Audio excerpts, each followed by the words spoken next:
عصيا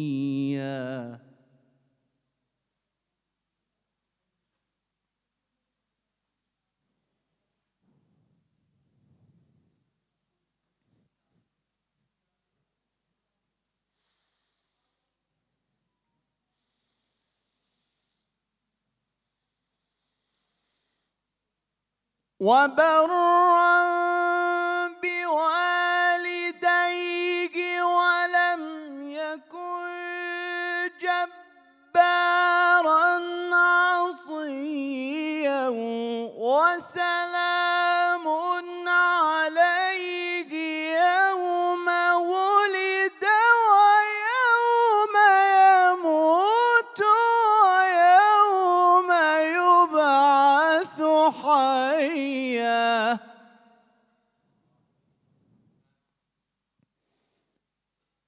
وسلام عليه يوم ولد ويوم يموت ويوم يبعث حيا صدق الله العلي العظيم. صلوات على محمد وآل محمد.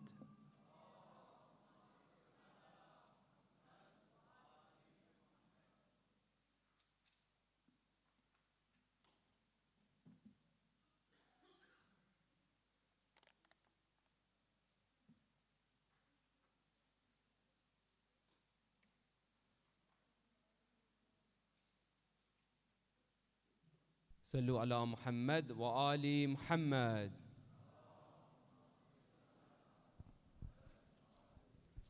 أعوذ بالله من الشيطان الرجيم. بسم الله الرحمن الرحيم. I start in the name of Allah, the most gracious, the most merciful. Praise be to Allah, the creator of the heavens and the earth, the all-knowing, the all-wise, the one who has created boundless beauty and wisdom that surrounds us, the Almighty, the Supreme Being who encompasses all that exists. Salawat.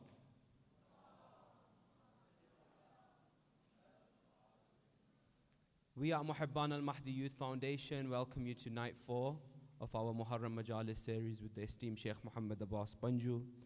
I send my condolences to the Imam of our time on the tragedy of Karbala and pray that Allah accepts all our hajjats that are attending and all the Shia brothers and sisters around the world. A kind request for Surah Fatiha for the marhumeen of all those sponsoring the majlises and attending the majalis. Salawat.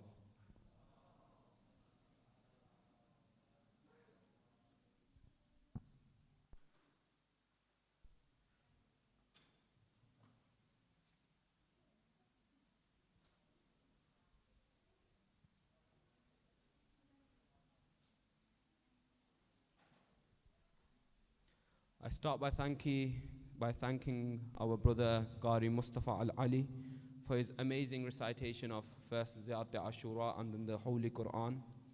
May Allah bless you for sharing the divine words with us, and may He continue to read Quran all over the world, inshallah. So please help me in thanking him with the loudest of your salawats ala Muhammad wa ali Muhammad.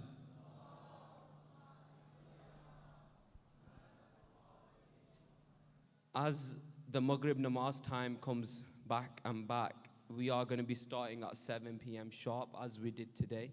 So if we can ask everyone to attend on time, come on time, it will just ensure that the majlis is started on time, and then we have enough time for everything before Maghrib Salah. A little rundown of the rest of the evening, inshallah. Following this, we will have some recitations by Muhammad Abbas Kareem, followed by the lecture by Sheikh Abbas Panju, and then followed by martyrdom. Just a couple of announcements before I call Brother Muhammad Abbas. So we have the creche facilities available, as I have been announcing over the past couple of nights. They are just through the doors and right in the last classroom. However, every night I've been saying the same things, where children really need to be accompanied. They can't just be left in there. It's creating a health and safety hazard again and again and again, and it's just causing a lot of problems for the organization. As children are running around and the school is not too happy with it.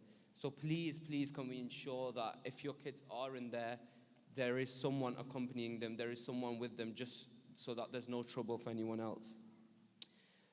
Other than that, there is the children's majalis. It's for ages between 4 and 12, and they are all doing a phenomenal job. Please make sure you register, and if you do want your children to attend, they have to be here by 7 p.m.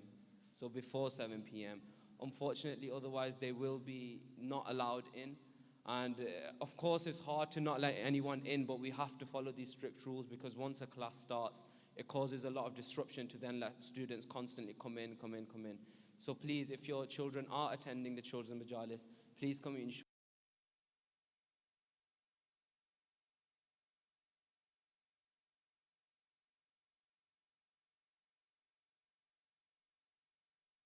In the car park. These bags that you have with you, please, we try every day, we have to give new bags. If you can keep them with you, keep them in your pocket. It just means we recycle the bags and we're not constantly wasting plastic.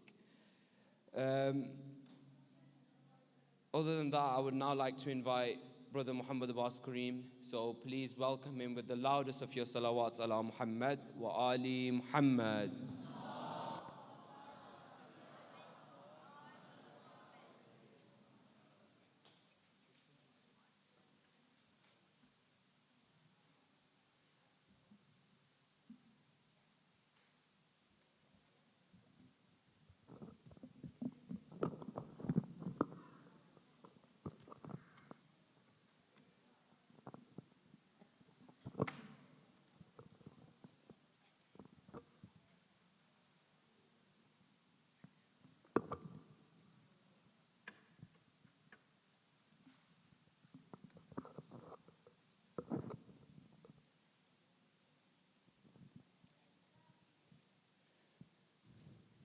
برائے تأجیل ظہور امام زمانہ باوز بلند صلوات.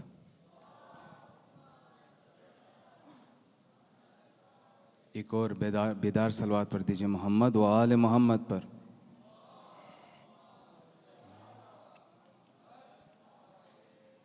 ہر ایک ماتمی مجلس میں رو کے کہتا ہے،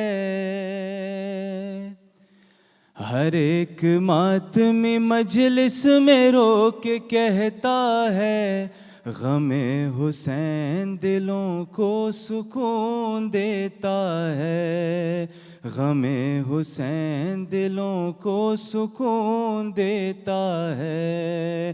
ہر ایک ماتمی مجلس میں رو کے کہتا ہے، غم حسین دلوں کو سکون دیتا ہے. قسم خدا کی عزادار شاہ کرب و بلا، اسی لیے تو کبھی بے سکون نہیں رہتا، اسی لیے تو کبھی بے سکون نہیں رہتا. یہ کہہ کے فرش عزا گھر میں وہ بچھاتا ہے، غم حسین دلوں کو سکون دیتا ہے، غم حسین دلوں کو سکون دیتا ہے. یہ زندگی ہے، یہی دل، یہی ہے جان میری، غم حسین سے بڑھ کر نہیں ہے کوئی خوشی، غم حسین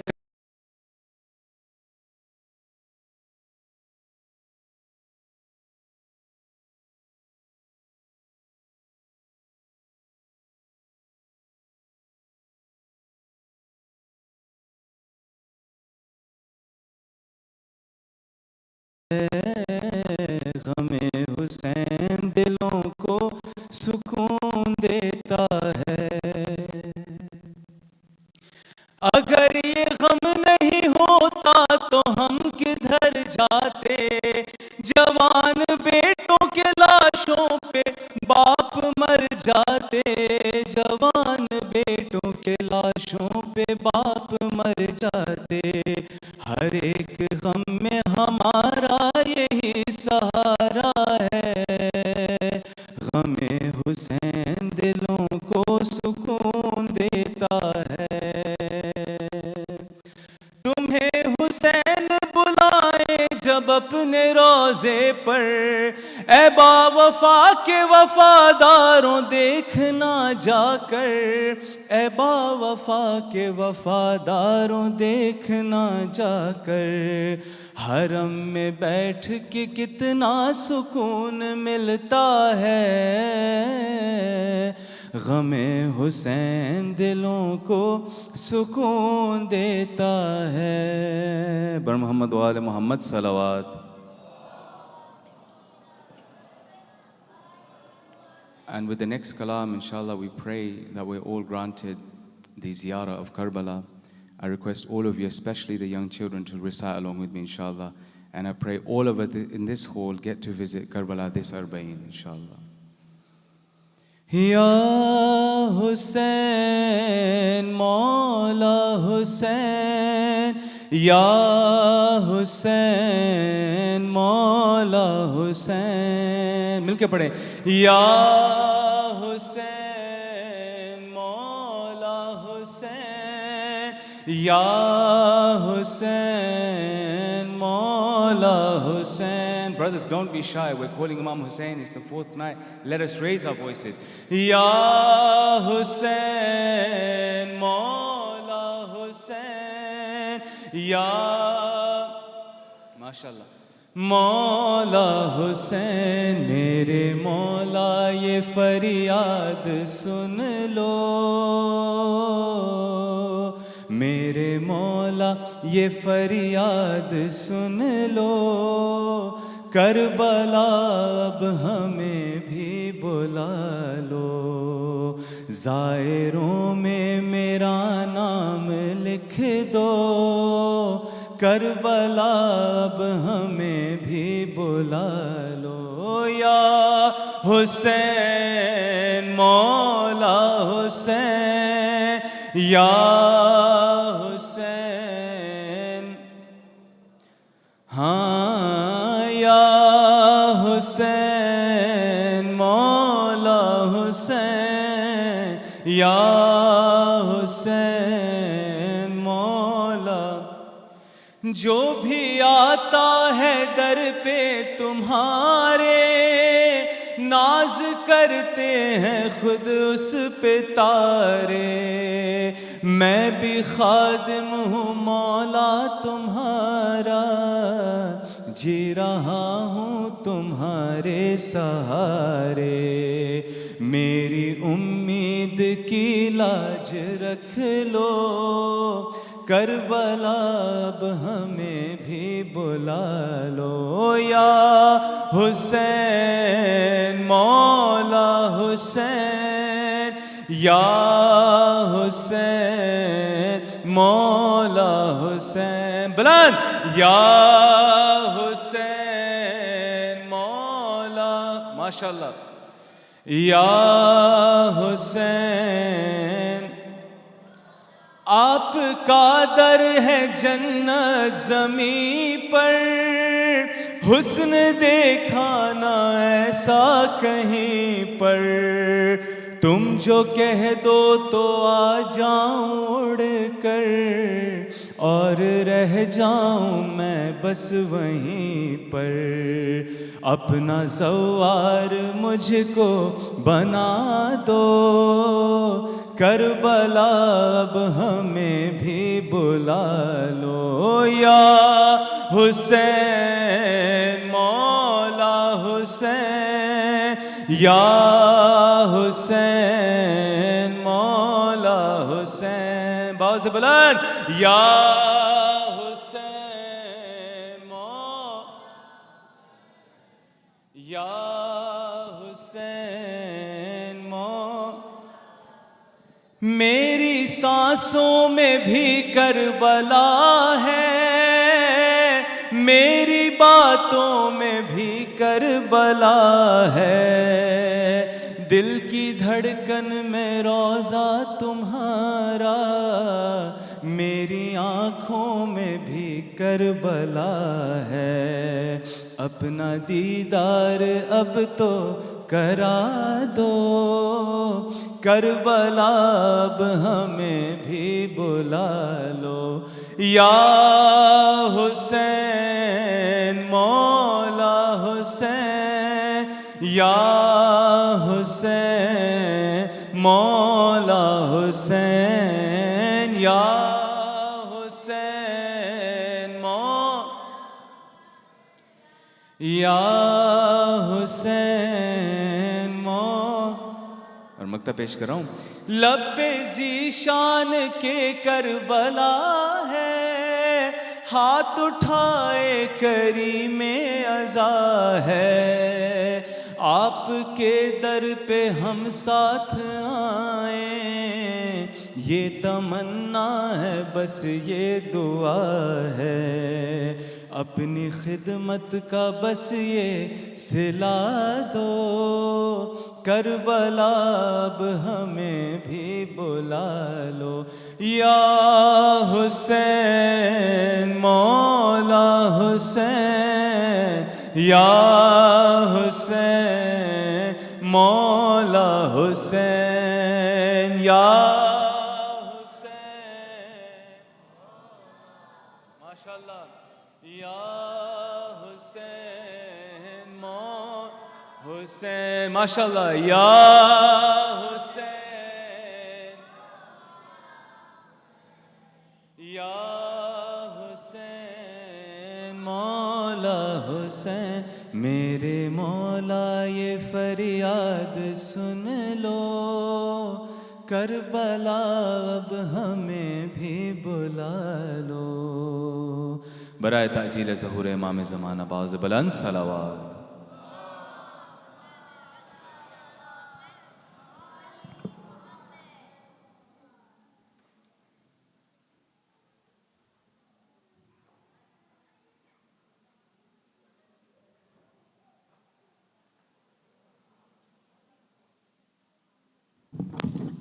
पर मोहम्मद व आले मोहम्मद सलावत।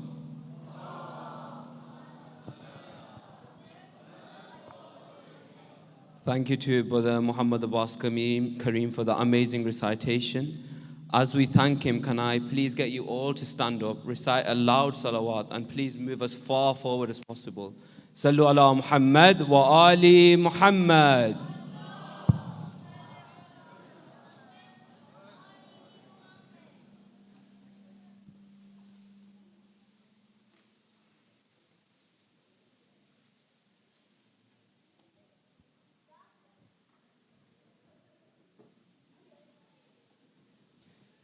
Just a couple of announcements before I invite the Sheikh for his lecture.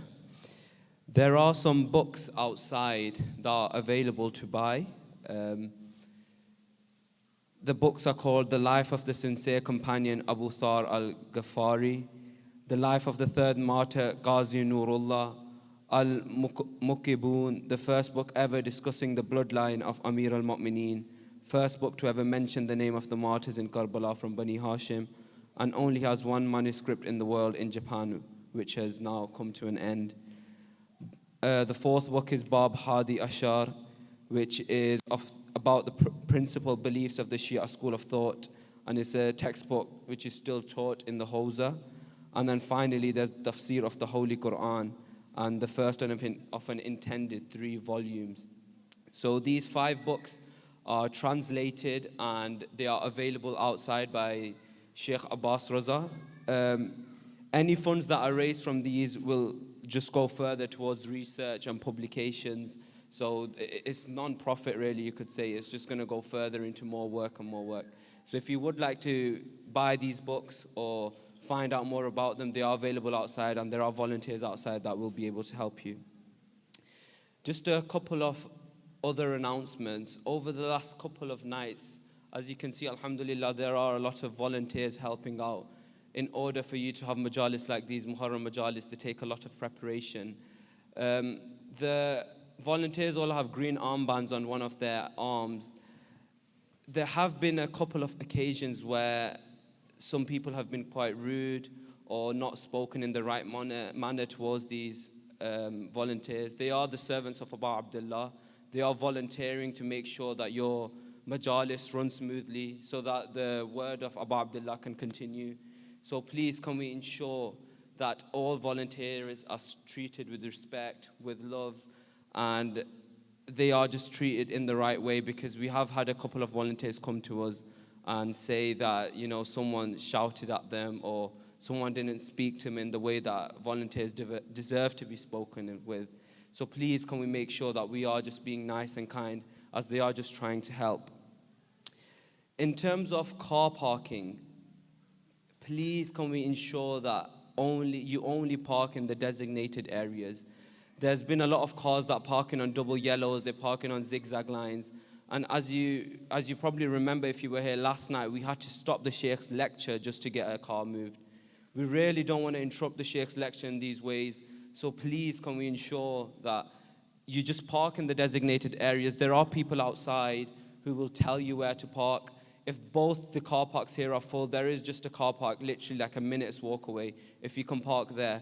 We don't want to constantly be stopping the majlis, because yesterday it got quite bad where we were getting shouted at by the school. So please, can we just ensure that if we are asking you to park in the right places, please can you just park there? In terms of cleanliness, yesterday when everyone went, the hall was not in a great place, to be totally honest with you. There was water bottles all over the place. There were tissues all over the place. This is the majalis of Imam al-Hussein. We need to follow the etiquettes of Imam al-Hussein. So please, if you have any rubbish with you, if you have any tissues, any water bottles, anything like that, please can you take them with you? We don't really necessarily want the volunteers picking up tissues, vacuuming, all that stuff every day.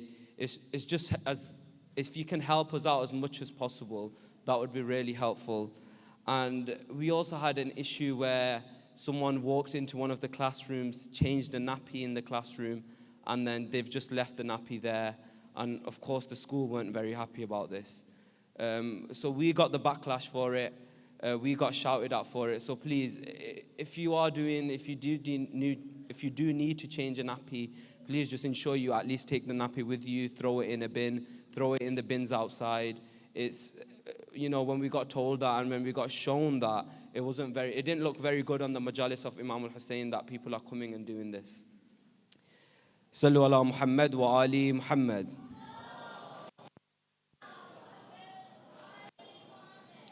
As you can understand, alhamdulillah, the turnout for this majalis with Sheikh Abbas Panju has been absolutely phenomenal. We are on night 4, and alhamdulillah, for the past 3 nights we have been full. There's been no space to sit down, constant reminders for people to come forward. As you can understand, with more people coming, the expenses increase as well. There's more niyaz that we need to buy, more space that we need to create, more mats that we need to buy. So please, please, please, as the expenses increase, we would really appreciate, as you're coming in, if you can donate some money, if you can just put some money into the baskets, or if you can give hadiyah towards the niyaz or something, it would be really beneficial. Mohebban Al-Youth Foundation is a non-profit organization, so all the money that you donate just goes back into the majalis, the Muharram majalis, the Fatimiyya majalis, all the other stuff that Mohebban do, it just goes back into that. So we are really in desperate need of your donations in order to continue majalis like these.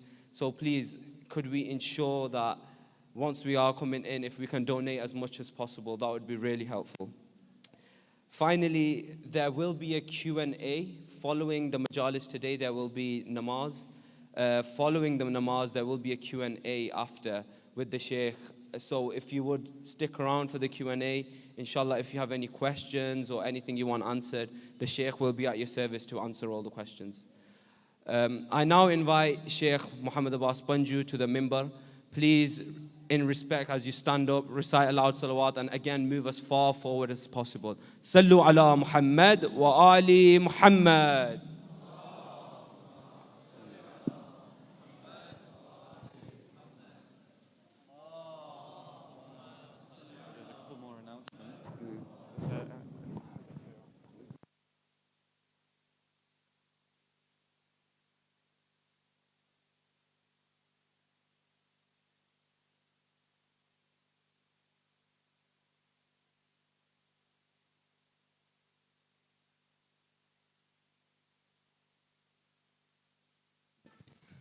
Sorry, just a few last announcements.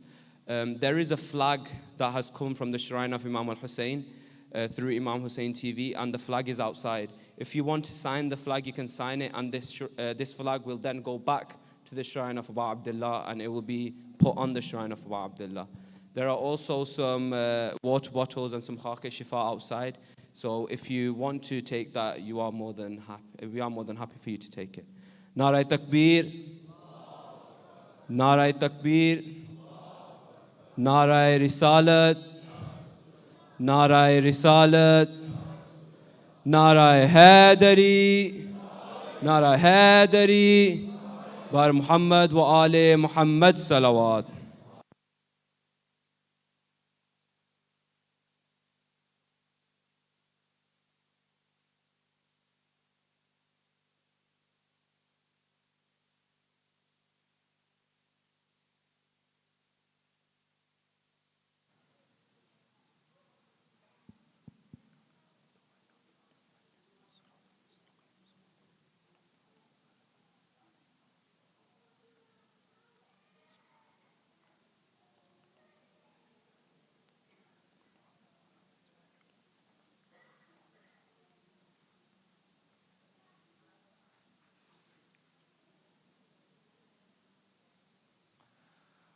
أعوذ بالله من الشيطان اللعين الرجيم بسم الله الرحمن الرحيم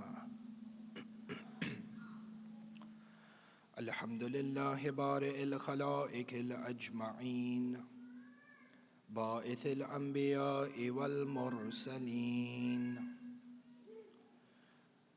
ثم الصلاة والسلام على أشرف الأنبياء حبيب قلوبنا وشفيع ذنوبنا أبي القاسم محمد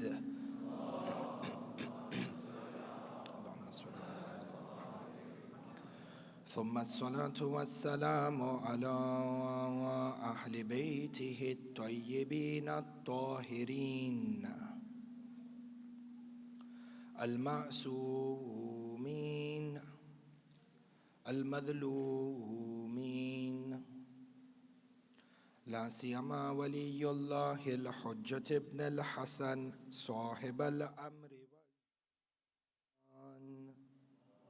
اللهم صل على محمد وعلى محمد وعجل فرجه روحي وأرواح العالمين له الفداء ولعنة الله على أعدائهم من الأولين والآخرين وعلى غاصبي حقوقهم وعلى منكري فضائلهم آمين رب العالمين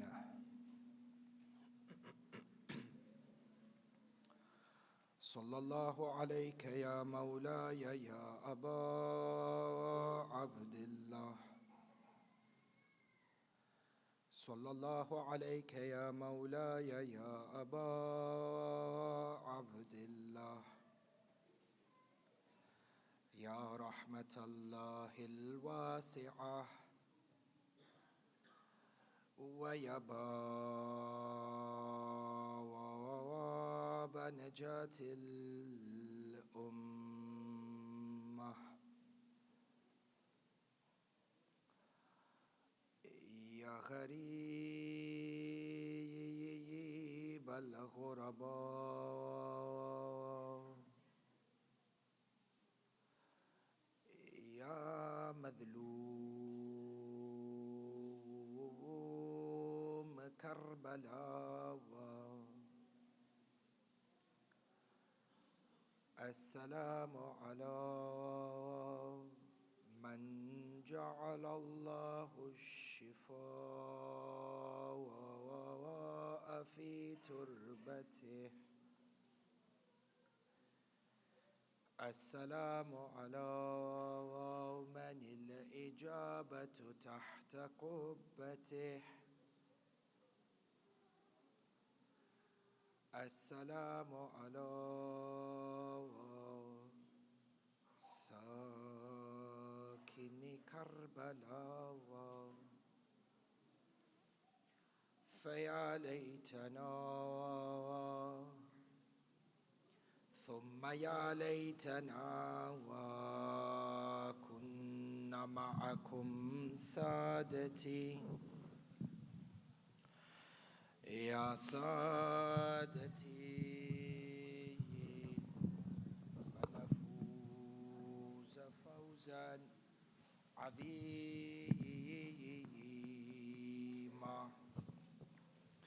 صلوا على محمد وآل محمد.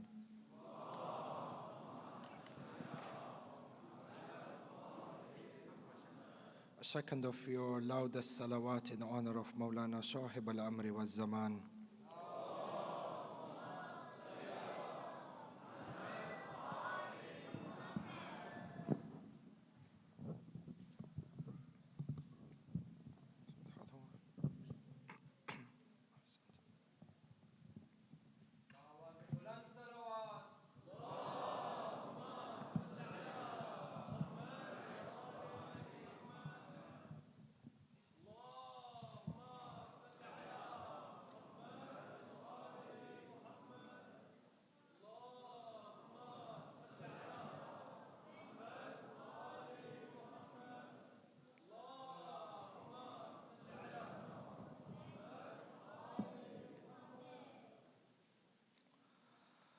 قال رسول الله صلى الله عليه وآله وسلم أعلم أمتي بعدي بسنتي والقضاء علي بن أبي طالب صدق رسول الله وآمنا به.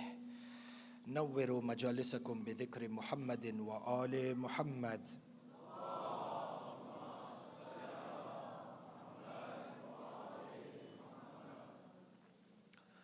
Ahibai, you find within the books of the Maqatil that on the eve of Ashura, Sayyid al-Shuhada, Imam Abu Abdullah al-Hussein gathered all his companions into a single tent. And he then began to deliver a khutbah, a sermon, where he addressed his companions by saying, إني لا أعلم أصحابا أوفى منكم. I do not know of any companions who are much more loyal than you are. And when a Ma'soom Imam says, I do not know, it is not an indication that the Imam is ignorant or doesn't have information, wal-ayadhu billah. Rather, it is an eloquent style of saying that there absolutely does not exist since the creation of mankind for any Nabi and for any Wasi a group of companions who were much more loyal to their Prophet or to their Imam in the way that you have exhibited loyalty towards me. And it becomes instrumental and it becomes necessary upon us to study and to contemplate the life and the biographies of these companions that went on to become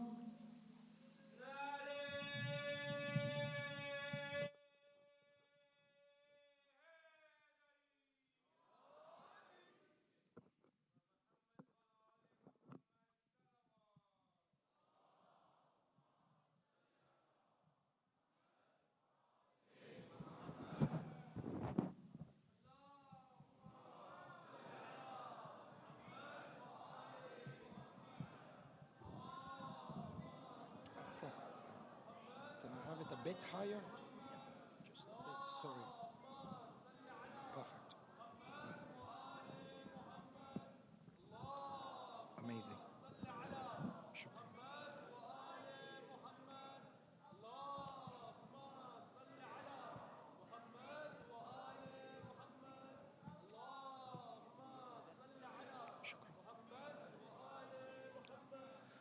And so it becomes absolutely necessary upon us to study and to contemplate the biographies of these companions of Imam al-Hussein, who then went on to rewrite the course of history for eternity.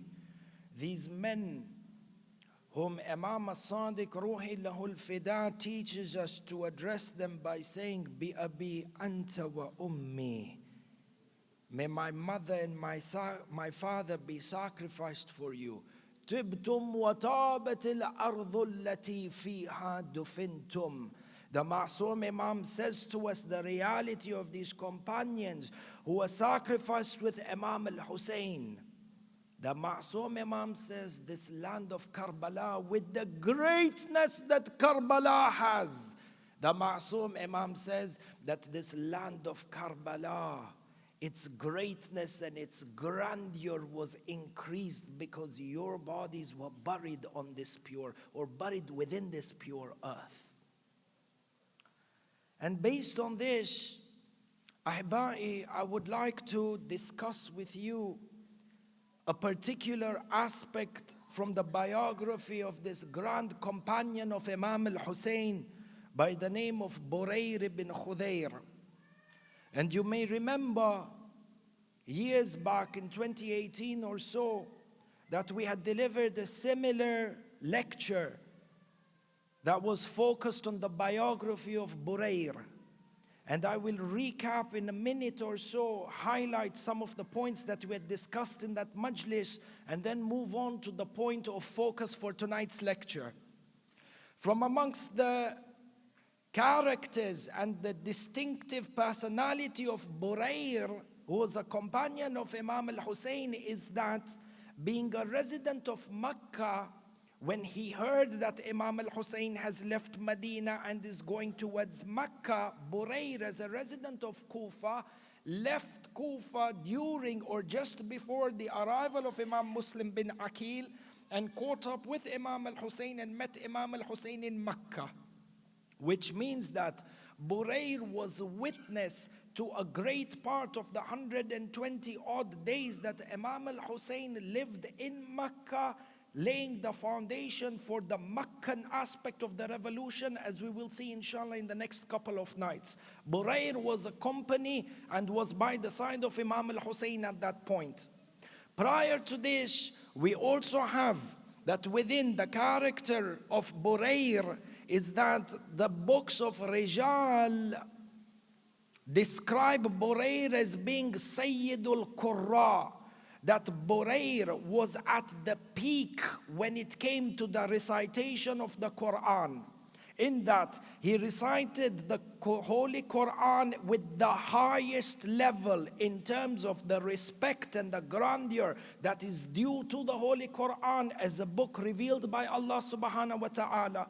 And we pointed out in that lecture years ago that within the literature of Ahlul Bayt, when you come across the term Qurra al-Quran, or the reciter of a reciter of a Quran is a definition that is not restricted to the recitation of the Quran through tartil and tajweed. It is an important aspect of it, and it is a part of it, but is not restricted to it. And in fact, within the literature of Ahlul Bayt, we have that the Qurra al-Quran and the recitation of Quran entails understanding what is being recited in the Quran, contemplating over what is recited within the Quran, and then laying the foundation for implementing the teachings that are laid within the Quran. Hence, you will find numerous hadith that state the adab and the akhlaq of how to be seated and how to engage whilst the Quran is being recited. Hadith al-Sharif by Imam Hassan al-Mujtaba, Sayyid Shabab Ahl al-Jannah, salawatullahi wa salamuhu alayh,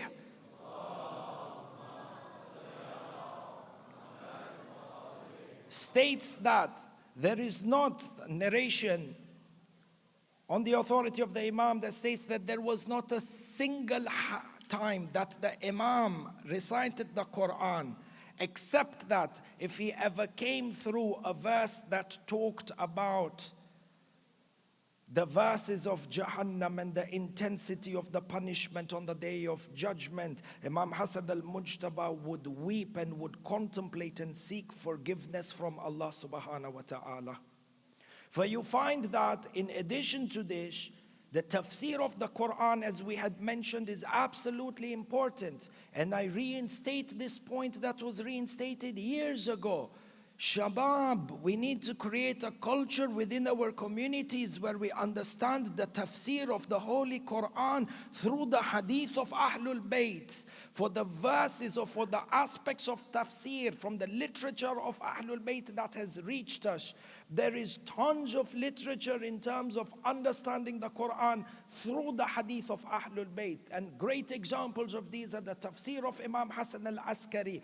بغض النظر, without looking at the fact that there may be a discrepancy on the attribution of this tafsir to the Imam or not, even though a greater amount of the scholars are of the opinion, have established the attribution of this tafsir to Imam Hassan al-Askari. And similarly, tafsir al-Burhan and tafsir al-Safi. It is important that those of us who are working within the field of tabligh rally together resources to ensure that tafsir through the hadith of Ahlul Bayt are readily and freely available to the masses, because there is no better way to understand the Quran Samit other than through the Quran Natiq. Then we also went on to say that Burayr was from those people who was from the Ubad. He was from the Zuhad. He was from those who had dedicated their lives to the worship of Allah subhanahu wa ta'ala and were totally detached from the shackles of materialism that governed the community of the time. This, in a nutshell, is what we mentioned years ago when it came to the Majlis of Burayr. For tonight, the point that I would like to centralize upon is that in addition to all these credentials that Burayr possessed, you find within the books of Rijal, it is narrated that Burayr was also an author. So in addition to being a person who has memorized the Quran, understands tafsir of the Quran, who was teaching Quran in Kufa, in addition to the fact that he was a staunch worshipper in that he spent his days in prayers and nights while fasting, in addition to the fact that he was a warrior of the staunchest level on the day of Ashura, he was also an author. And you can imagine, as we said last night in the majlis of Imam Muslim bin Aqil, the different fields in which the students of Amirul Mu'mineen became masters at the same time. Generally, you find within the societies that we live, it is very hard to specialize in more than a single field. You cannot be, the best you can be is perhaps a jack of all trades, but you cannot be a master and a specialist in multiple disciplines. It's very rare for you to find somebody who could be at the highest level of bravery as a warrior and at the same time also be one of the most eloquent speakers or must be one of the most profound authors. The manhaj of tahqiq and authoring a book is very different than the manhaj, for example, of specializing in medicine or specializing in contact sport, for example. However, you find that from the grandeur of Amirul Mu'mineen and those Shi'as of Amirul Mu'mineen is that Amirul Mu'mineen nurtured them to be specialists and masters in multiple disciplines at the same time. And this is one of the khususiyat of the Shi'at of Amirul Mu'mineen. For you find that Burayr was the author of a treatise, of a book, of a treatise known as the Treatise of a Judiciary System. Now, when you refer back to the books of Ilm al-Rijal, you will see that it is narrated that for Burayr, kana lahu aslun. The term that is used for a book is the word asl. And I must take a moment over here, Bain al-Qawsayn, for those of you who are interested or those of you who are involved in higher Islamic studies, that within the field of Ilm al-Rijal, there is a difference between the word kitab and the word asl. There are many companions of the Imams, from the time of Amirul Mu'mineen all the way to the companions of Imam Hassan al-Askari, and in fact from the companions of Maulana Sahib al-Amri wa Zaman, Ajjalallahu ta'ala farajahu sharif, who authored books in terms of the narrations that emanated from the Ma'soom Imam, For when you come across the study and you are analyzing Islamic literature, when you come across the fact that a Fulan companion and ex-companion of the Imam authored a kitab, kitab means that he has narrated or he has written down traditions he has written down traditions from a Ma'soom Imam. However, it is not necessary that he heard the tradition from the Ma'soom Imam directly. He is narrating the tradition from the Ma'soom Imam by way of one or two intermediaries. Yani between the author and the Ma'soom Imam, he has heard the narration from one or two people. As opposed to an asl. An asl is a book that is authored by a companion of the Imam, where the content of the book is not through an intermediary. Rather, he has sat with the Imam, heard from the Imam directly, and has then gone on to write a book. And making a distinction between an asl and a kitab has a great impact when it comes to understanding the ranks of the Rawis, the position of the Rawi when it comes to the Imam, and it also plays an important role in understanding the grading of the credibility and the credential of that book. Hence, this distinction is absolutely important to make. For you have that Burayr was the author of an asl, meaning that he authored a book based on the hadith and the experiences that he lived when it came to construction of a judiciary infrastructure directly from Imam Amirul Mu'mineen and directly from Imam Hassan al-Mujtaba.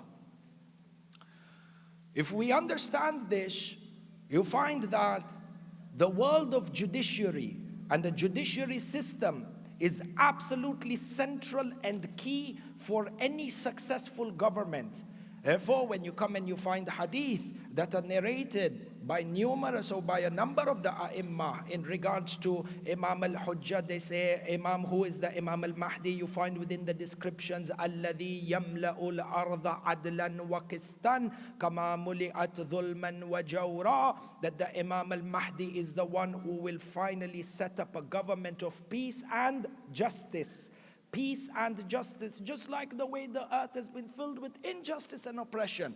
This global government of peace and justice that will be established by the Imam, and this global capital being in Kufa, as we will see in the couple of nights that are in front of us, the basis of a global government of peace and justice is built upon a judiciary system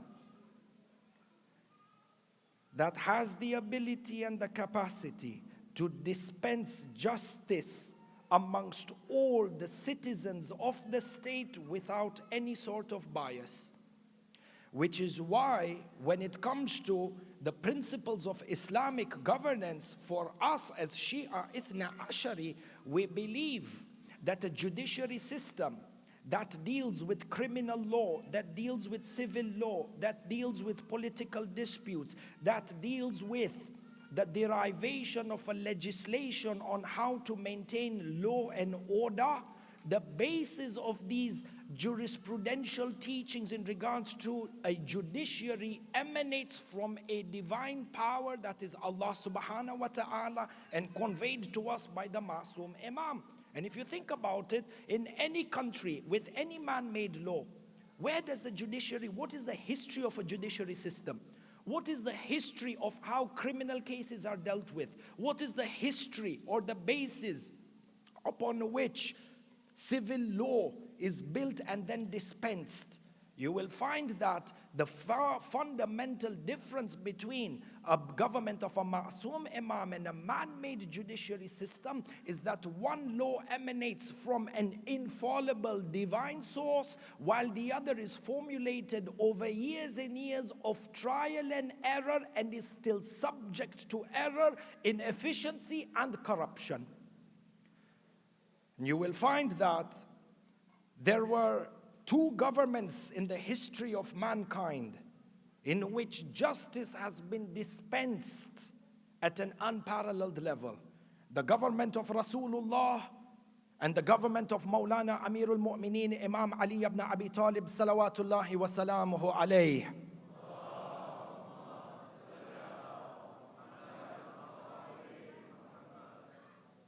And to give you an example, you will find that the government of Amirul Mu'mineen, as we had mentioned a few nights back, after the battle of Jamal with Aisha, the Islamic capital was moved from Medina al-Munawwara towards Kufa. And you know, Kufa, between brackets, Bain al-Qawsayn, Kufa has great importance as a city from the history of mankind. In fact, you have that the first mosque to be built on earth, the first mosque in which Allah subhanahu wa ta'ala was worshipped on earth was Masjid al-Kufa. This is not to take away from the grandeur of Makkah al-Mukarramah or the grandeur of the Kaaba. But you will notice when you enter into Masjid al-Kufa, and this is taken from the traditions of Ahlul Bayt, when you visit Masjid al-Kufa, and may Allah Azza wa Jal grant each and every one of us an opportunity to visit Masjid al-Kufa and to perform the ziyarah of Maulana Amirul Mu'mineen. Masjid al-Kufa, bracket within a bracket, Masjid al-Kufa is one of those places on earth where you have the choice between reciting your salat either as qasr or full, even if you are staying for less than 10 days. Masjid al-Kufa is one of those masajid where the thawab of reciting one salat is equivalent to an umrah. Masjid al-Kufa is one of those places because of its grandeur. The hadith narrate, depending on the type of salat you are reciting, the thawab of one salat or one rak'ah is equivalent to a hajj. Ya Ali, who would not want to recite Salat in Masjid al-Kufa? At the end of the day, Masjid al-Kufa is where our Mawla recited Salat. Every inch of the land of Masjid al-Kufa, if you were to smell with the fragrance if you were to smell, you would find a fragrance of Aqidah, a fragrance that may not be captured by the physical nose, a fragrance that is captured through the Aqidah in your heart, and wallahi, you can smell the musk that emanates from the feet of Amirul Mu'mineen in Masjid al-Kufa. In any case, this Masjid al-Kufa, you have that during the apparent Khilafah of Amirul Mu'mineen, not only was Masjid al-Kufa the center and the basis from which he led the Salatul Jama'ah, but Masjid al-Kufa was also the supreme court whereby Amirul Mu'mineen headed the entire judiciary system from. And you notice when you go to Masjid al-Kufa, there is a part of Masjid al-Kufa known as Dikkatul Qadha. Dikkatul Qadha, yani the square of the judiciary. And the historians have it that Amirul Mu'mineen would sit at this very spot, which is why when you go to Masjid al-Kufa, it is mustahab for you to recite a 2 rakat salat at Dikkatul Qadha. It is right next to Dikkatul Tasht. This entire area between Dikkatul Qadha and Dikkatul Tasht represented the High Court or the Supreme Court, where the head of the judiciary, who was also the head of state, Amirul Mu'mineen, would dispense justice between people. Justice in a manner that human history has not seen. And an incident comes to mind over here. At one time, during the Khilafah, apparent Khilafah of Amirul Mu'mineen, a young man came to Amirul Mu'mineen and he said to him, Ya Amirul Mu'mineen, he's head of state, Ya Amirul Mu'mineen, my father went out on a business expedition with 3 other men. And it was a joint venture, using today's terminology. It was a joint venture. Each of them had invested a certain amount of capital.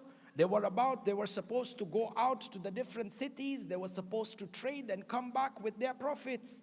Now, these 3 partners of my father, they claim that my father died somewhere in the journey, and that from this business expedition or this business trip, this joint venture, they have not made any profit. They didn't report any profit. I feel, Ya Amirul Mu'mineen, that these men are lying to me, and I have not had an opportunity to seek justice because they had gone to Shurayh al-La'in. Shurayh was one of those judges that were appointed from the time of Bani Saqifa, and he played a crucial role in giving out fatwas for the execution of Muslim bin Aqil and the execution and the killing of Imam al-Hussein in Karbala. It just goes to show you sometimes a person who is in a high position of authority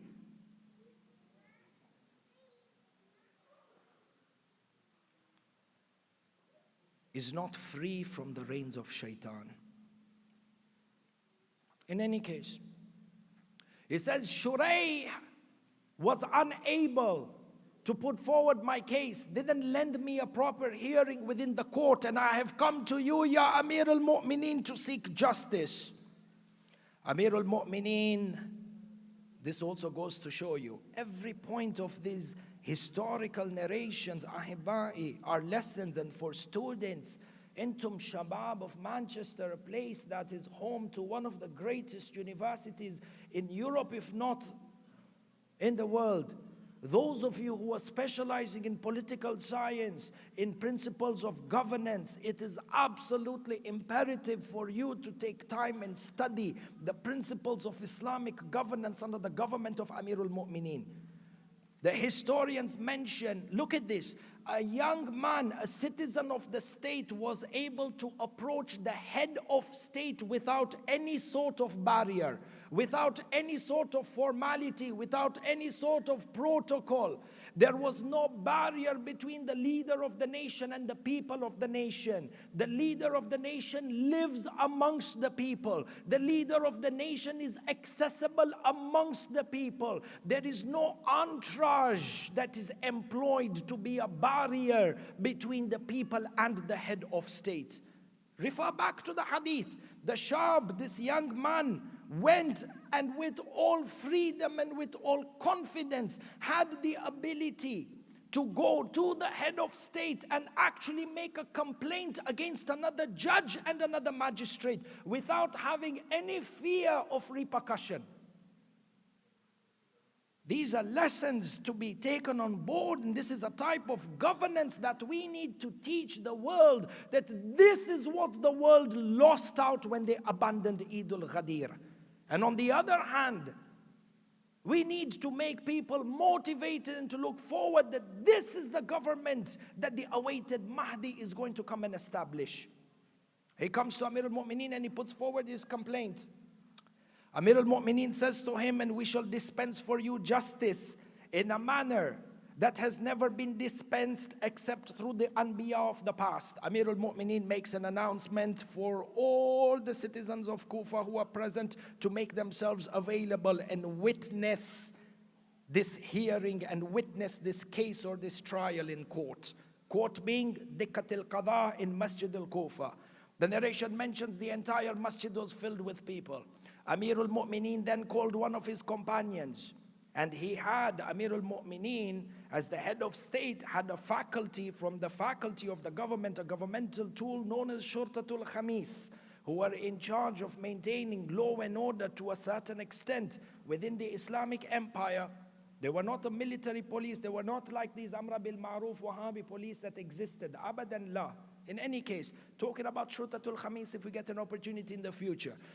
Amir al-Mu'mineen asks for a number of people within the Shurtatul Khamis to go and bring these three partners, bring these three men who were business partners with the father of this boy who has died under mysterious conditions. Under mysterious conditions.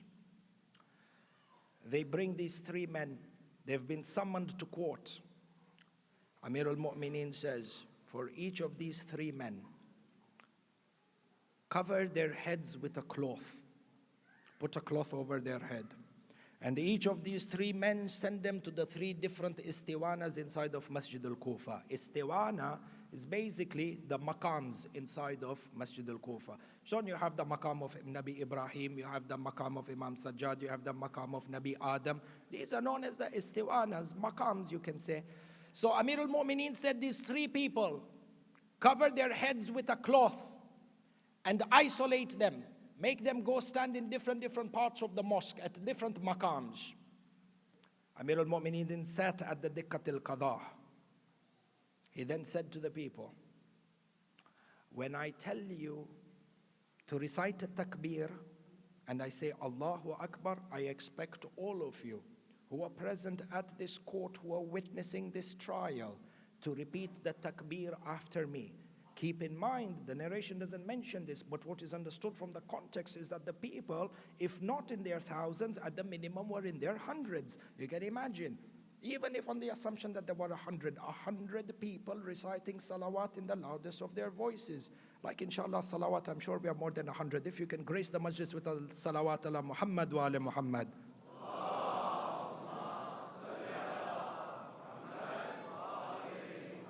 So you can imagine that takbir and the salawat is to be recited in this manner, or they recited a takbir. 100 people reciting takbir in their loudest of voices. Tayyib. Amir al-Mu'mineen calls forward one of these three men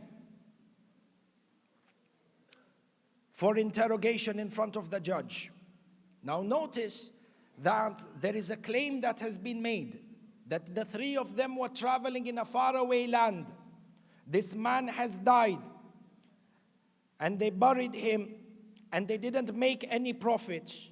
You have the head of judiciary who is trying to proceed over this case in the absence of witnesses, because even if there were witnesses, they are not present in the city of Kufa.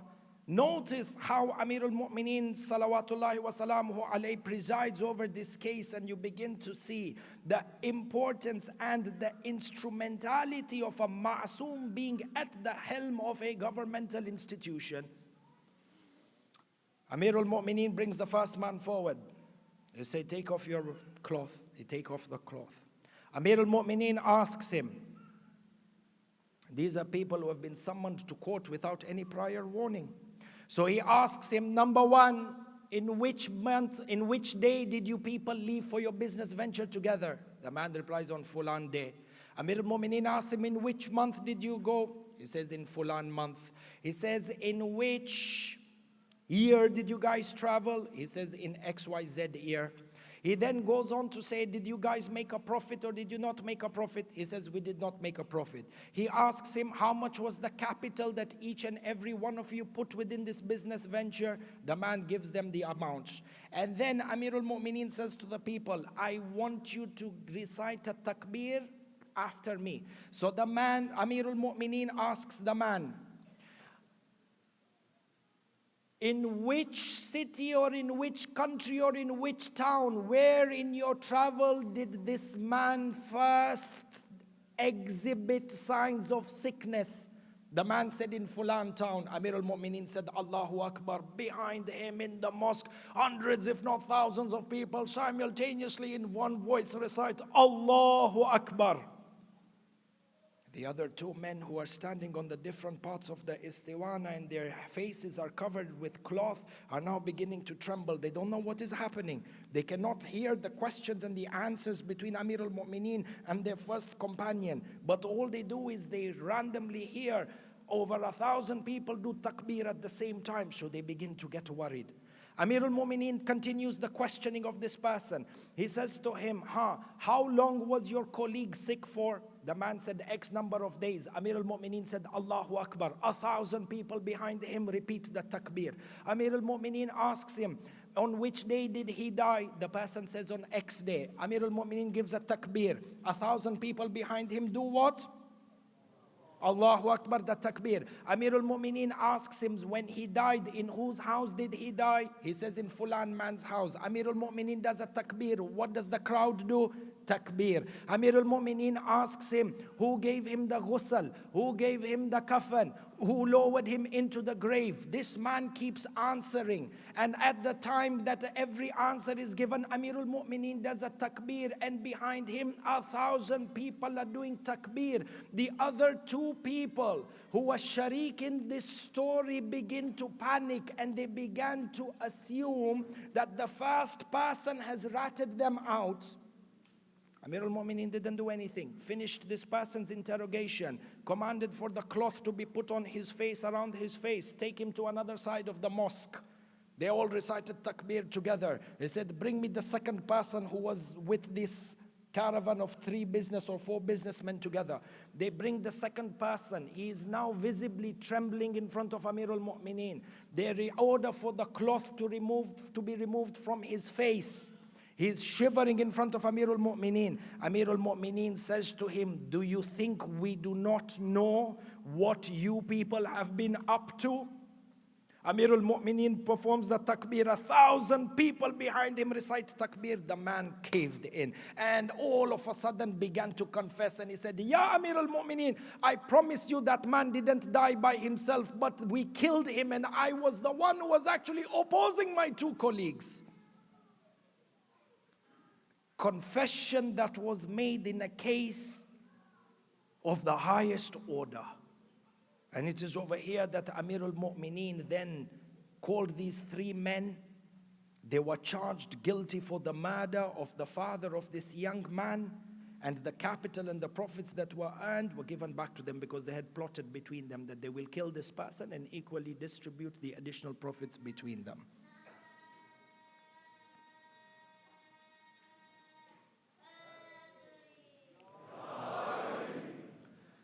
For you find that the judiciary aspect, and you find over here a very great important lesson as well.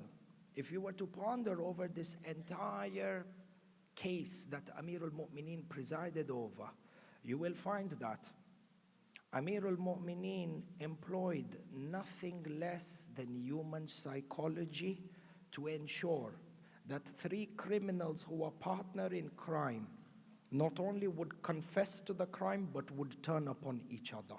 Amir al-Mu'mineen used the human psychology. And from here we understand that human psychology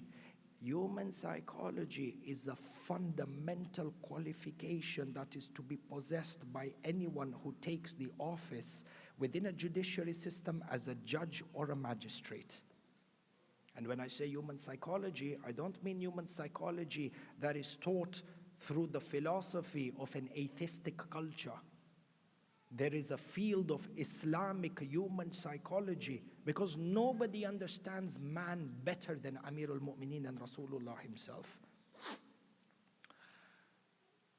The judiciary system, Ahibai, if you understand, is the bedrock and the foundation of a stable and a successful government. If you understand this, we now move back and we come to the issue of Burayr. Burayr is an author of a judiciary system, the principles of a judiciary system as per the hadith of Amir al-Mu'mineen and the hadith of Imam Hassan al-Mujtaba. We begin to understand the status that Burayr had amongst the companions of Amir al-Mu'mineen. Again, when you delve into the field of Ilm al-Rijal, you begin to understand that even the companions of the Imams, just like the companions of Rasulullah, are of different statuses, are of different darajat. A companion who narrates a hadith in regards to 1 or 2 etiquettes that are mustahab, with all due respect to mustahab acts, and the idea is not to bring anything down from the deen, but for us to understand that there is darajat, there are statuses when it comes to ilm al-rijal and when it comes to accrediting men and understanding the credibility of men within their role of conveying Islamic literature. There is a stark difference between a companion and a narrator who narrates issues such as the principles of a judiciary system. This man is very different from the one who will narrate a hadith in regards to the istihbab of eating a certain food during a certain day of the week.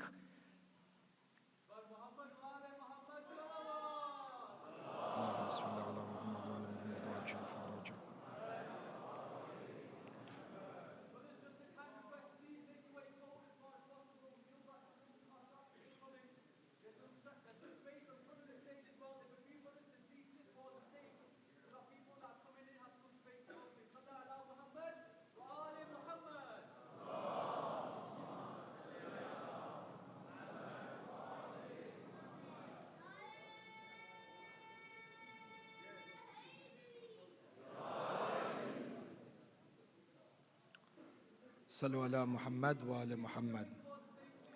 اللهم صل على محمد وآل محمد وعجل فرجه.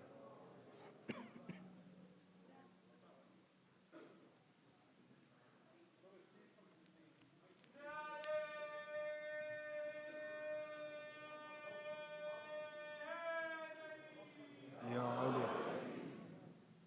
Some of the brothers from the front as well, please come on the stage so they can move as far forward as possible, please.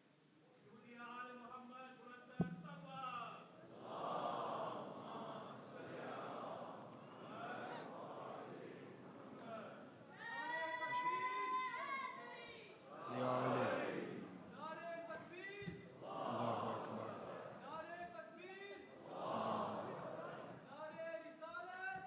Ya Rasulullah. Ya Rasulullah.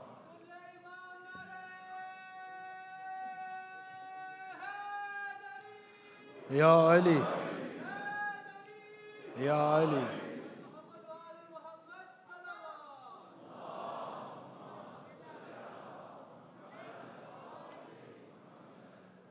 Jazakumullah, may Sayyid al-Shuhada himself reward each and every one of you. I know it's difficult to sit in a place and you guys are all crammed together, but in every moment of inconvenience that you experience, inshallah, there are malaika writing for you the highest level of rewards. I'll tell you one thing, and I say this all the time, and our teachers in the house say this. To experience inconvenience in the way of Imam al-Hussein is an honor. It is an honor. Sallu ala Muhammad wa ala Muhammad.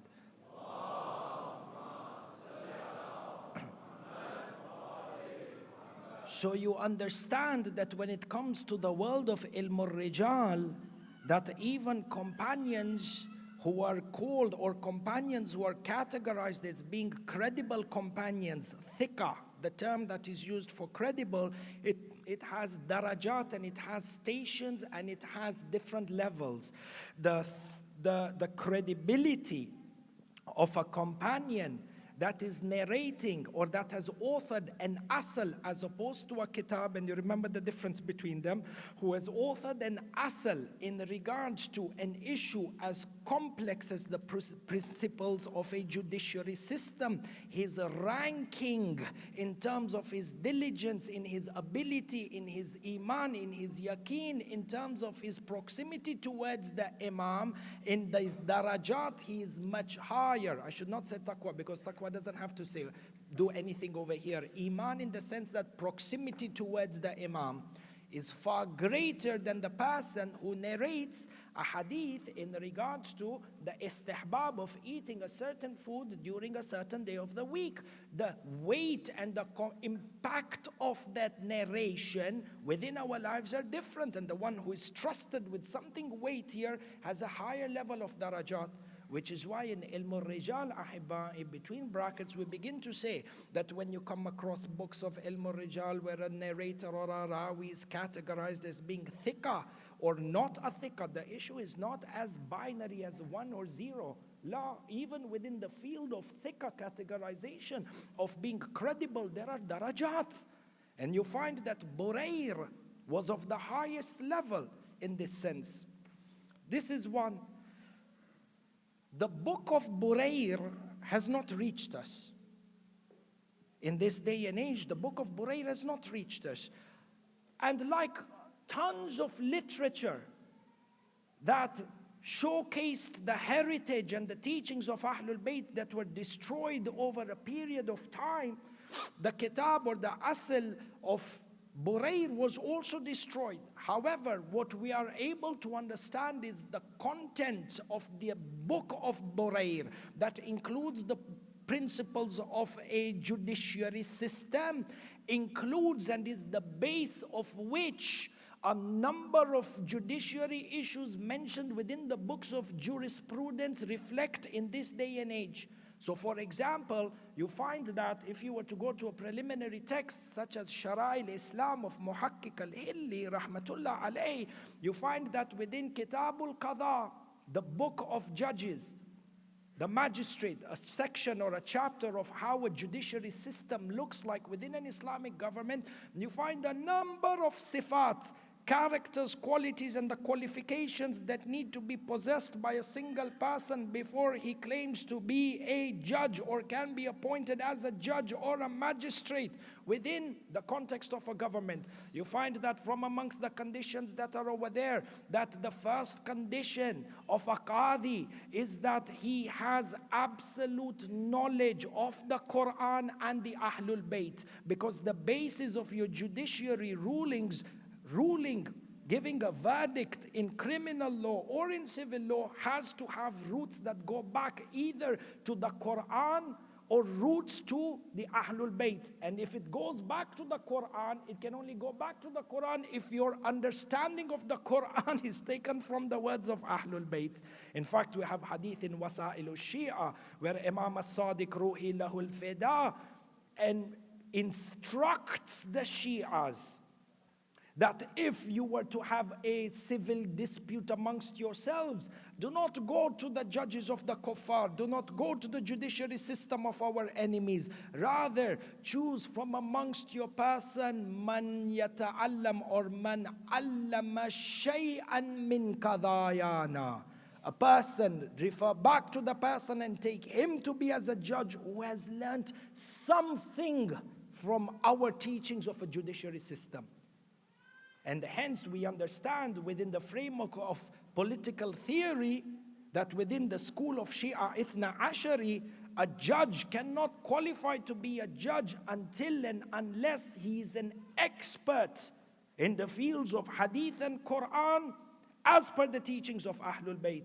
Which is why you come and you find that a number of Maraja who write commentaries on Shara al-Islam of Muhakkik al-Hilli have come forward and have said in this day and age, it means that you cannot qualify as a judge or a magistrate until and unless you are a marja or you are a mujtahid in its entirety. Mujtahid mutlaq, yani ijtihad mutlaka, and not even ijtihad which is partial or juz'i. You find that the books of judiciary that talk about the principles of a judiciary, you will find, for example, the roles of a judge and a magistrate are outlined within the books of fiqh that are again taken from the hadith. So for example, did you know that a part of the function of the judiciary system as per the teachings of Ali Muhammad, one of the functions of a judge is that he does not only preside over criminal cases or civil cases, but do you know that on a daily basis it is the responsible of the judge or the magistrate of that appointed locality or that district, it is a mandatory duty upon him to designate a certain part of his day where the judge is responsible for expediting the cases of those individuals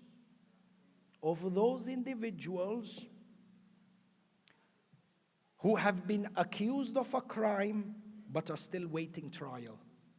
If you notice, in majority of the Western countries, there are a number of people who have been arrested, in their thousands and in their thousands, people who have been arrested, and they are in prisons, and they are in a holding cell or in incarceration, and they are awaiting for their trial. And what happens is that if you look at it from a political perspective, this starts to create pressure on the government, because number one, the government needs to put in resources to build jails and then to employ the police force or to employ prison guards and to ensure that they are fed and to ensure that their human rights are given to them.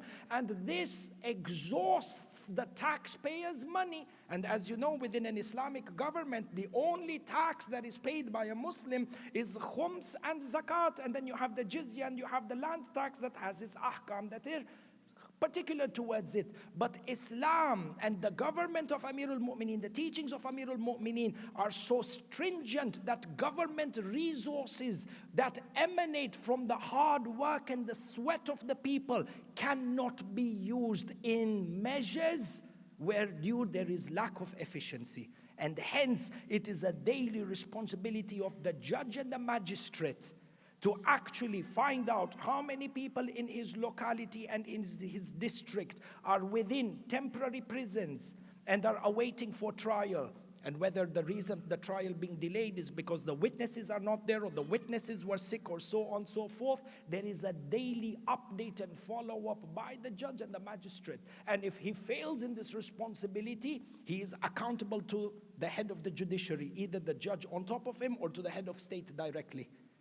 Do you know a second function within the judiciary system, as taught by the principles of Ahlul Bayt, is that one of the primary responsibilities, in addition to the two that we have mentioned, of a judge or a magistrate, is to ensure that anyone who is an orphan within that locality, a part of his duty, daily responsibility within the court, is that the guardians of the orphans are summoned to court.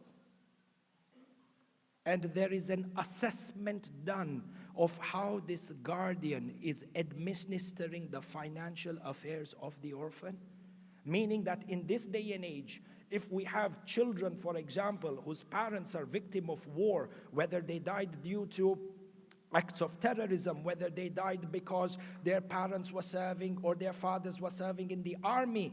Rather, the term that is used is yatim mutlaq. Anyone whose parents has died and you have a young child, number one, within an Islamic government, the appointment of a guardian is necessary and mandatory, and that guardian is then held accountable by the local judge of the time.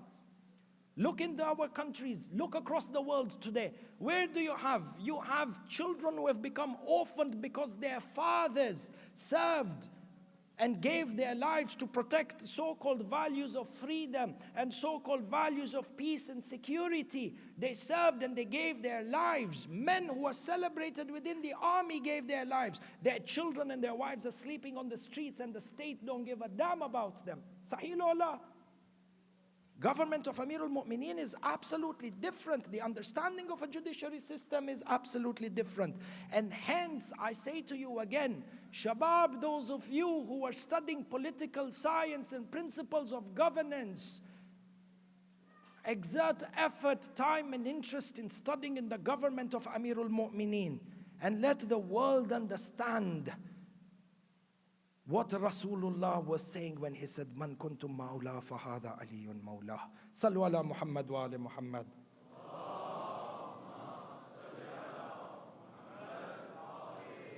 If you understand all these fields that are covered within the principles of a judiciary system, and that Burayr had authored a book that covers topics of this nature, you now start to begin, or you will now begin to understand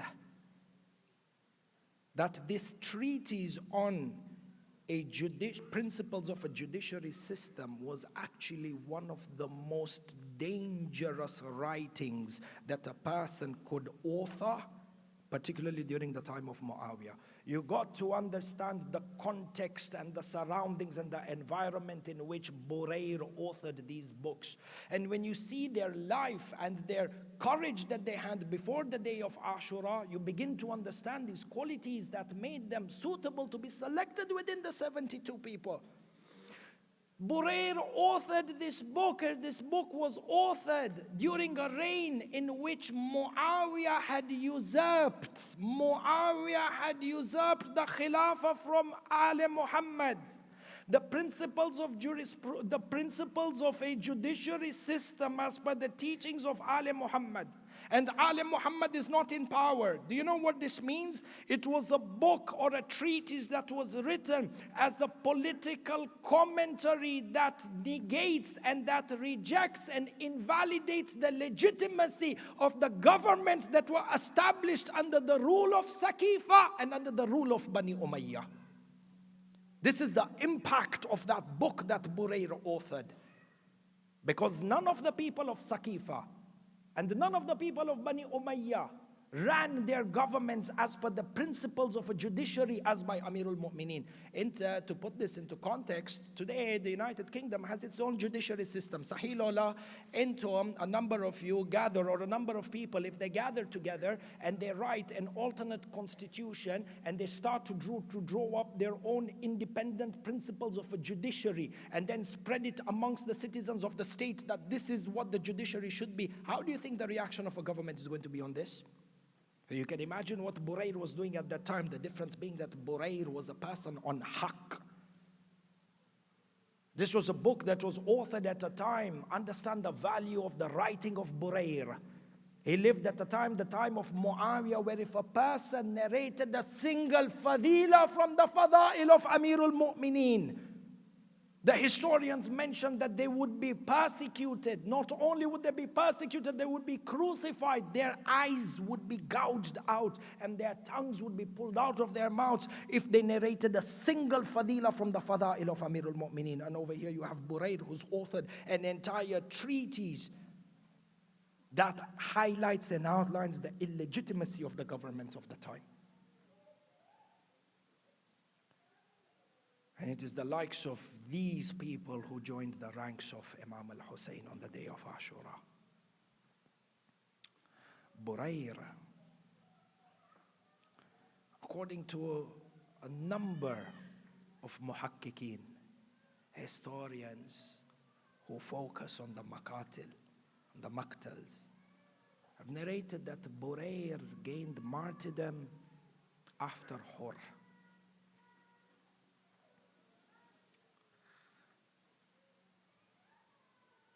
And as we understand the life of Burayr and transition into a masa'ib, tonight the masa'ib of Hurr. On one hand you have companion like Burayr, Qari Quran, author of a treatise in the system of a judiciary. And on the other spectrum you have the likes of Hurr, who had the purest of the purest hearts. Hurr, who is that role model of tawbah and istighfar. None of us should ever feel that we do not need to do istighfar.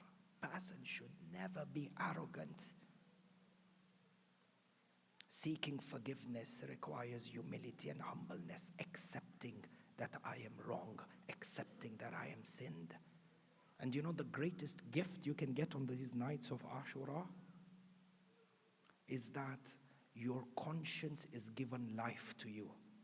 Your conscience, your voice inside of you that actually allows you to see that if I am uncompliant with deen in my life, I am doing something wrong. There are some people who are oblivious to this. Giving voice and reviving the conscience within you is absolutely important. And Hurr is the role model when it comes to this. The narrations mention on the day of Ashura, Imam al-Hussein lines up his army after Salatul Fajr. The Bani Hashim together with Imam al-Hussein on the center flank. The right wing is headed by Zuhair ibn al-Kayn, and the left wing is headed by Habib ibn Madahir. And they stand in front of the Khaymaga, and behind the Khaymaga, as we mentioned in previous majalis in previous years, they had dug a trench behind the Khaymaga and lit the trench with fire, such that the enemies would not come and attack or make a counter-attack or attack the women to begin with. They stand in this formation, and the army of Yazid al-La'in marches forward under the guarded or under the command of Umar ibn Sa'ad al-La'in.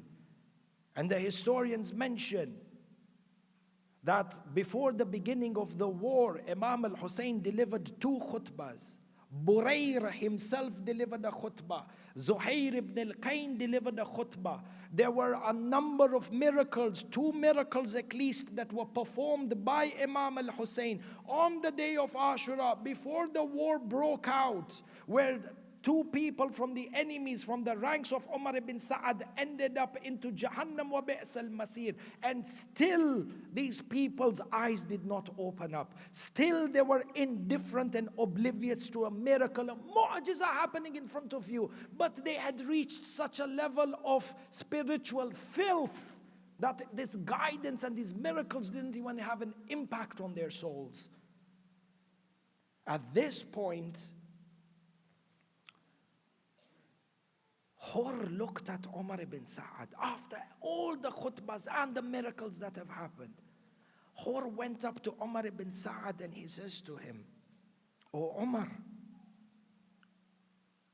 are you truly going to kill this man, Yani Imam al-Hussein? Are you truly going to kill him after all the arguments that he has put forward?" Umar ibn Sa'ad looks at Hurr and he replies back to him, "I shall engage them in such a fierce war.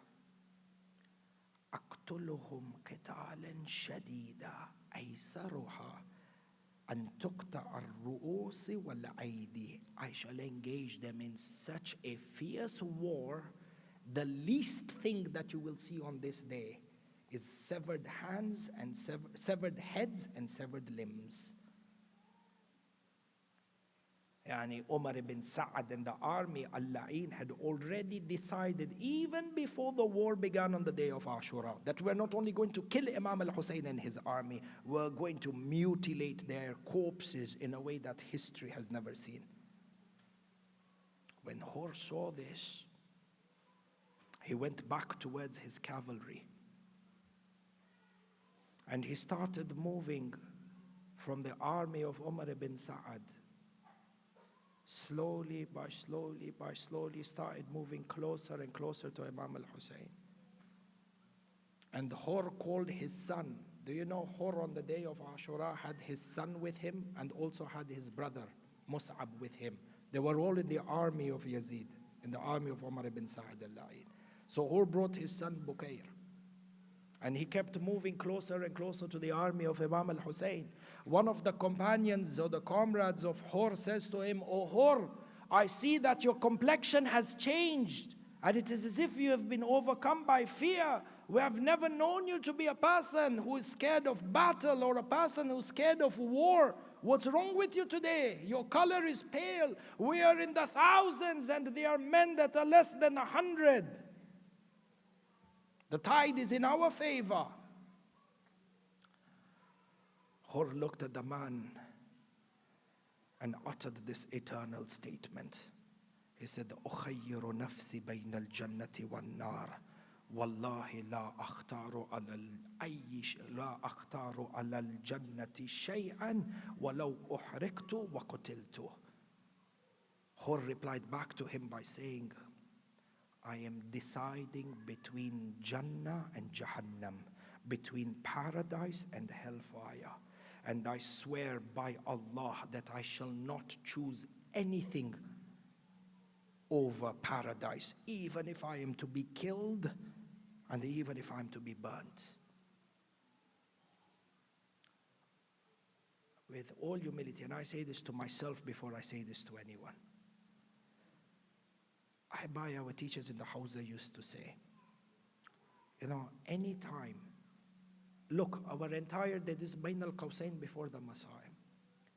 On any given day, you and I are faced with thousands and thousands and thousands of decisions in which you can either obey Allah subhanahu wa ta'ala or disobey Allah. In which either the Imam Hujjah, Imam al-Mahdi of our time will either be happy with you or will be disgusted and angered by you.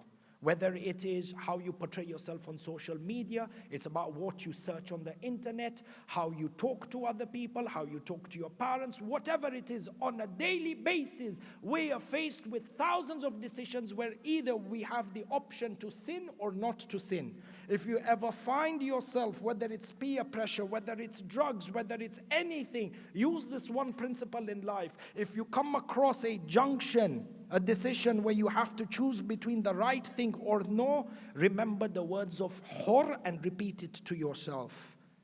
You have the choice through the act that you are going to make, the action that you're going to embark upon, either to select Jannah or Jahannam. What are you going to do? Hurr says, "I shall not choose anything over paradise." He took his son Burayr and went towards the camp of Imam al-Hussein. The narration mentions that when Hurr was walking towards the tent of Imam al-Hussein, Hurr turned his spear upside down, and he turned his entire armor upside down, because it was within the legacy, or it was within the heritage or the culture of Arab warfare at that time, that if you turn your spear inside out, upside down, and you wear your armor inside out, it is a sign of surrender. So Hurr, with all humility, with his son, comes towards Imam al-Hussein. And the narrations mention that Imam al-Hussein looked at him and he said, "Who is this?" Hurr replied back by saying, "I am Hurr bin Yazid al-Riyahi, and I have come to seek tawbah. I have come to seek repentance from you. For indeed I was the one who stopped you on the way to Kufa and forced you to come into Karbala. And it is because of my decision that your women and your children have been hungry and thirsty for 3 days. Ya Aba Abdullah, the cry of the children, Al-Atash is due to me. Is there any forgiveness?" Into Mohebban, you're sitting in the majlis of the most generous and the most kareem Imam Sayyid al-Shuhada. After all this, Imam al-Hussein looks at Hurr and he says to him, "Your repentance is accepted by me and by Allah subhanahu wa ta'ala." How kareem is this Imam al-Hussein? The historians mention that Hurr fell on the feet of Imam al-Hussein and began to kiss the dust under the feet of Imam al-Hussein. Hurr together with his son Burayr. The historians also mention in the Arbabul Maqatil, if you were to compile the traditions together, do you know that Hurr displayed one of the highest levels of courage and bravery as a warrior on the day of Ashura? Hurr entered into the battlefield and was engaged in combat at 7 different occasions on the day of Ashura. 7 times Hurr entered into the battlefield and created and caused the catastrophe that led the army of Umar ibn Sa'ad to retreat on multiple occasions. 7 times. The Maqatil mention the first time Hurr went into the battlefield together with his son Burayr. The Maqtal then mentions that Hurr went into the battlefield on 3 different occasions in solo one-on-one combats. And from these 3 one-on-one combats, in one combat alone, Hurr was responsible for sending 280 of those mal'oons into Jahannam wa bi'sal masir. 3 times Hurr went into the battlefield in single combat. Once Hurr went into the battlefield with his son Burayr. They were fighting side by side. That's 4. Number 5, the narrations mention that Hurr in the general attack formed the lines within the left wing and fought under the command of Habib ibn Madahir, such that the Maqtal mentions, and this is within Sunni narrations, the Maqtal, which is Maqtal, aspects of a Maqtal that is narrated from Sunni books, it is narrated that the left wing under the command of Habib ibn Madahir and Hurr, who was fighting under the command of Habib, was so staunch that that wing of Imam al-Hussein turned a defensive approach into a counter approach of attack. The narration states that these 30 to 40 men within the left wing forced an army of over 3,000 led by Shimr to retreat. Hurr fought in single combat 3 times, fought with his son Burayr, fought in the left wing under the command of Habib ibn Madahir. 5. The 6th time Hurr went into battle is when Imam al-Hussein changed the strategy of the battle into dual combats. 2 people, 2 on 2. And we have within our Maqtal that Hurr, in one of these dual battles, Hurr went out with Zuhair ibn al-Kain, and they were fighting side by side until they pushed the army to the furthest part of the battleground. It is only when the armies came and separated between Hurr and Zuhair ibn al-Kain that they retreated and returned back to the Khaymaga. The 7th attack of Hurr, when he went into combat into the battlefield, is after Salatul Dhuhr, when he eventually became Shaheed.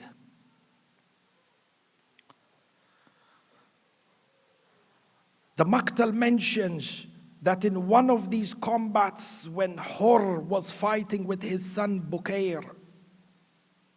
In fact, before I go into Hurr and Burayr, do you know that while Hurr was fighting in these one-on-one combats, he delivered a sermon rebuking the people of Kufa for their shameful act of inviting the Imam and then fighting against him. The khutbah of Hurr was so powerful. The brother of Hurr, Mus'ab, who was in the ranks of Umar ibn Sa'ad, came running forward. The people, Umar ibn Sa'ad and Shimr bin Diljoshan, thought that these two brothers who are in different camps are going to fight and kill each other. The brother of Hurr came running across. He hugged Hurr and he said to him, "Brother, you have guided me on a day like this." He came and he ended up becoming one of the shuhada with Imam al-Hussein. The Maqtal mentions that when Burayr and Hurr went into the battlefield together, Burayr was so heavily injured. He received the blow from the sword of one of the enemies, such that Burayr died from this. The Maqtal mentions that when the body of Burayr was brought back to the Khaymaga, Hurr sees the body of his son covered in injuries and covered in wounds. He sits next to his body, to his son. Do you know what Hurr said to him? The first thing Hurr did is he sat down next to his son and he said, dead body, mutilated body of his son. He says, Alhamdulillah alladhi mannaka bishahada. Praise of Allah subhanahu wa ta'ala that he blessed my son with shahada. Hurr then turned around to Imam al-Hussein and he says to him, Ya Aba Abdullah, do you know that when I stopped you in Kufa, when I was coming with my army to stop you and prevent you from coming to Kufa, when I was leaving home, I heard a voice from the heavens cry out behind me, Ya Hurr, ibshir bil Jannah. Oh Hurr, have glad tidings of Jannah. He says, Ajib. I turned around and I asked myself, who is this person? How can I possibly gain Jannah when I'm going to counter and fight against the son of the daughter of Rasulullah? He says, I didn't understand who it was. Imam al-Hussein smiled at Hurr and he said to him, this was the calling of Khudayr, giving you glad tidings because he knew that eventually you will have the tawfiq of seeking repentance. And as I go into the Maqtal of Hurr, do you know what influenced Hurr? What gave Hurr the power to repent and to choose death with Imam al-Hussein over life with Umar ibn Sa'ad? You know what was the secret in his istighfar and joining the ranks of Imam al-Hussein? His love and his respect for Sayyidah Fatima al-Zahra. Because when he stopped Imam al-Hussein on the way to Kufa, Imam al-Hussein said to him, Thakalatka ummuk, may your mother lose you. Hurr looked at him and said to him, Ya Aba Abdullah, I can never say anything about your mother because your mother is Fatima al-Zahra. And it is important that on these nights of Ashura that you weep for Sayyidah Fatima al-Zahra. And you weep for the tragedy of Sayyidah Fatima al-Zahra. Sayyidah Fatima weeps for Imam al-Hussein till today. It is narrated like we narrated on the first night, that on Shab-e Gharibat, Sayyidah Fatima al-Zahra came running to the body of Imam al-Hussein and she cried out, Waladi ya Hussein, Allah. Don't ask me, how did Sayyidah Fatima al-Zahra descend from heaven and how did she run towards the body of Abu Abdullah? My heart tells me that Sayyidah Fatima al-Zahra, even from Jannah, when she came to the body of Imam al-Hussein, she was holding her broken rib. Allah, the rib that was broken when she was crushed between the door and the wall. Allah, Allah. Sayyidah Fatima al-Zahra from the heavens cried when Sakina was slapped. But when Sakina was slapped, Sayyidah Fatima al-Zahra looked at Rasulullah and said, they are slapping Sakina in the way they slapped me behind the burning door. Allah, Allah. Sayyidah Fatima al-Zahra has a great connection with Imam al-Hussein and with Hurr. Huh? Do you know that in this narration it is narrated, in the narration it states that Sayyidah Fatima al-Zahra, when she came to the mangled body of Imam al-Hussein, mangled means a body whose bones have been broken to the extent that you cannot separate between bone and sand. The narrations mention Sayyidah Fatima al-Zahra came. She sat at the headless body of Imam al-Hussein. She then took blood from the chest of Imam al-Hussein and she wiped it on her forehead. And she said, oh my father Rasulullah, on the day of judgment I will complain to Allah. This is the blood of my son Hussein. Allah, Allah. The narrations mention that Hurr bin Yazid al-Riyahi, after Salatul Dhuhr, got permission from Imam al-Hussein. He said to him, Ya Aba Abdullah, give me permission to fight in your way for a final time. Imam al-Hussein gives him permission. Hurr does the wida. He goes into the battlefield. He begins to recite poetry by saying, I shall defend Imam al-Hussein in the most staunchest of ways. He attacked the battlefield in a ferocious manner, making the army retreat to the very back. The Maqtal says, فَقَتَلَ مَقْتَلًا عَظِيمًا. He killed such a vast number of people. The historians couldn't keep track of the number of people killed by Hurr. So at that point, Umar ibn Sa'ad cried out and said, Wailakum. He says, woe be upon you. These are men who are seasoned and are not scared of death. So attack Hurr from every direction. The Maqtal says, Farashakuhu bin Nibal. They began to shoot arrows on Hurr from every direction. Hurr in the middle of the battlefield, from all the arrows that pierced Hurr. The narration mentions there is one that pierced the chest of Hurr. A second arrow came and pierced the neck of Hurr. As the blood began to flow from the neck, Hurr fell down on the ground. The Maqtal says, Allah'in by the name of Ibn Masrah came, Ayub ibn Masrah, with a sword. فَضَرَبَهُ عَلَى رَأْسِهِ. He struck Hurr on the center of his head with a sword. Hurr's skull was split open. The people are celebrating. The remaining companions of Imam al-Hussein rushed into the battlefield.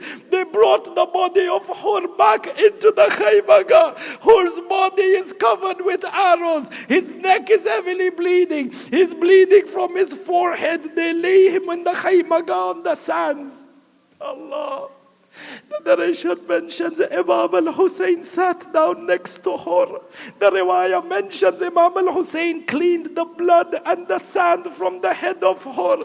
And he said to him, you are truly like the way your mother named you. You are Hurr in the dunya as well as Hurr in the akhirah. You are free in the dunya as well as a free man in the akhirah. Then the narration mentions whether the lovers of Sayyidah Fatima al-Zahra. The narrations mention that Imam al-Hussein looked at the gashing of the wound, the deepness of the wound on the head of Hurr, and then the Imam took out a cloth like a handkerchief, a cloth, and it began to tie a cloth around the head of Hurr so that he can hold together the wound. The narrations mention this was the cloth of Sayyidah Fatima al-Zahra that was given to Imam al-Hussein. And as soon as Imam al-Hussein tied the cloth around the head, Hurr became shaheed and his soul left his body.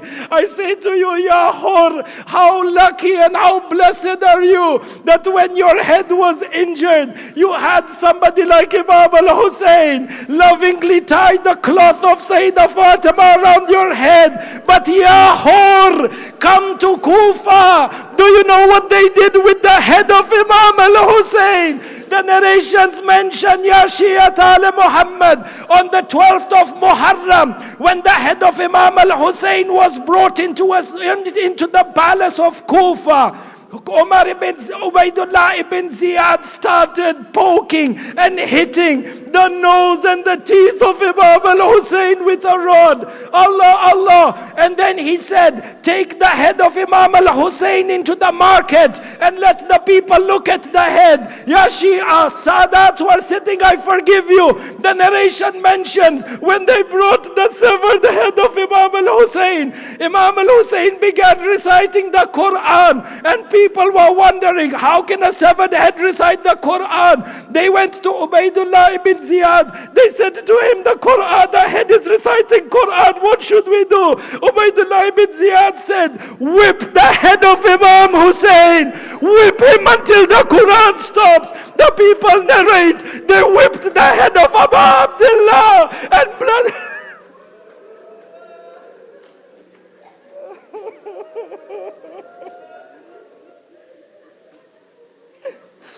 مات میں حسین مات میں حر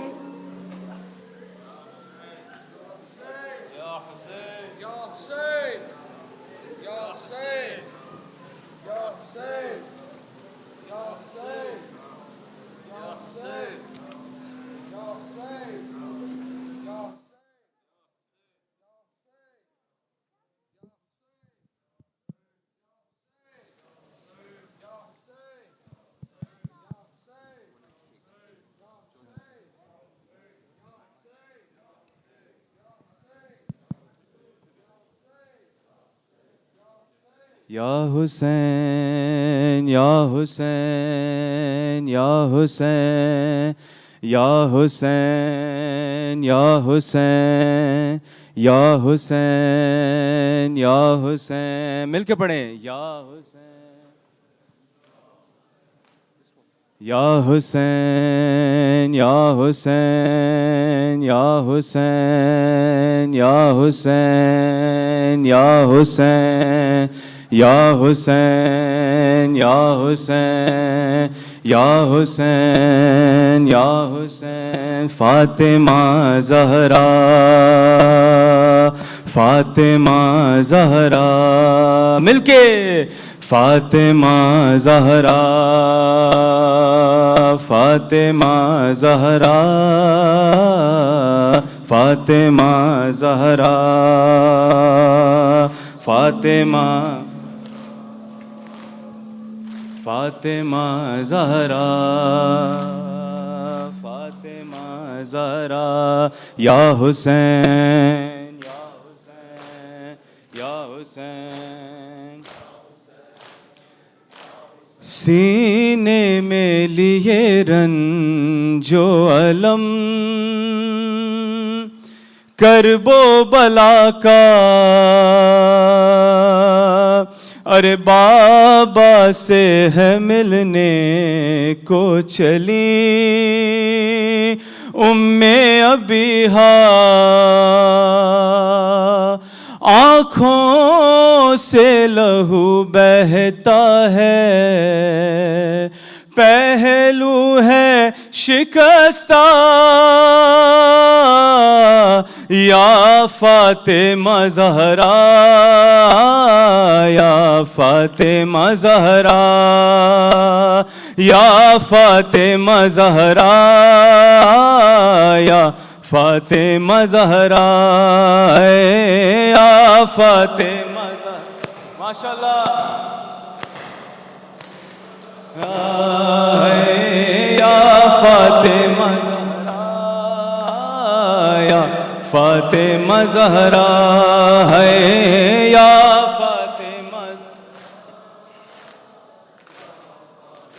زہرا.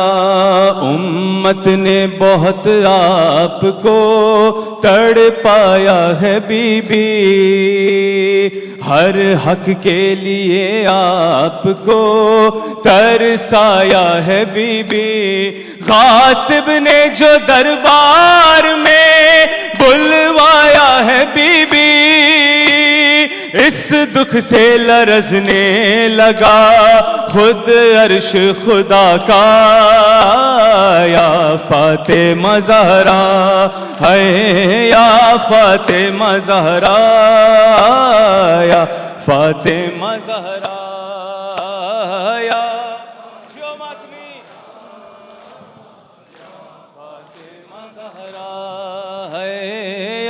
فاطمہ زہرا یا یا فاطمہ زہرا یا شبیر کی دنیا میں ولادت سے بھی پہلے کہتی تھی یہ زہرا کہ بہت سہتی ہوں صدمے، بچہ یہ میرا کوکھ میں بے چین بہت ہے، بچہ میرا کہتا ہے کہ اماں میں ہوں پیاسا، یا فاطمہ زہرا ہے یا فاطمہ زہرا، فاطمہ زہرا یا فاطمہ زہرا یا فاطمہ زہرا یا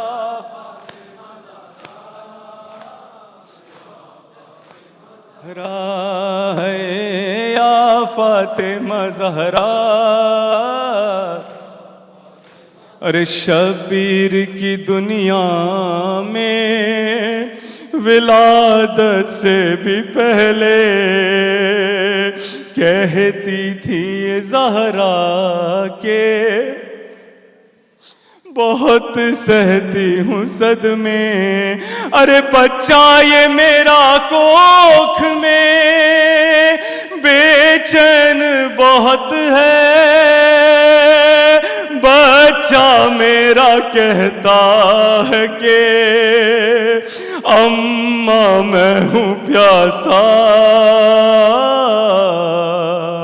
یا فاطمہ زہرا شبیر کی دنیا میں ولادت سے بھی پہلے کہتی تھی یہ زہرا کہ بہت سہتی ہوں صدمے، بچہ یہ میرا کوکھ میں بے چین بہت ہے، بچہ میرا کہتا ہے کہ اماں میں ہوں پیاسا، یا فاطمہ زہرا یا فاطمہ زہرا یا فاطمہ زہرا ہے یا فاطمہ زہرا، بلند آواز سے ماشاءاللہ، یا فاطمہ جیو ماتمی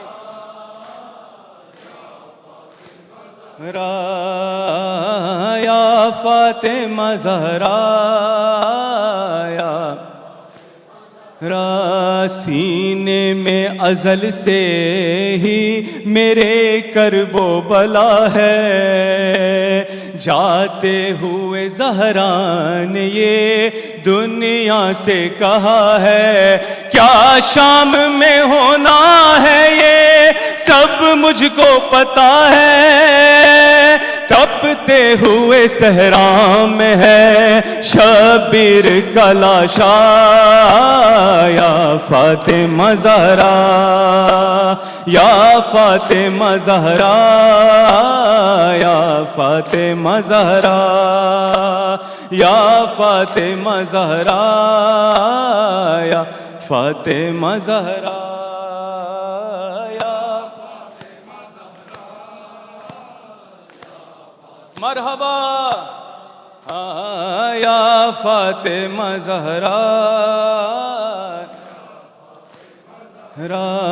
دنیا سے چلی کہتی ہوئی بنت پیمبر، غم کرب و بلا کا ہے لیے یہ دل مضطر، آتا ہے تصور میں میرے شام کا منظر، اللہ رکھے زینب و کلثوم کا پردہ، یا فاطمہ زہرا ہے یا فاطمہ زہرا یا فاطمہ زہرا یا فاطمہ زہرا یا فاطمہ زہرا یا فاطمہ زہرا ہے یا فاطمہ زہرا یا فاطمہ زہرا یا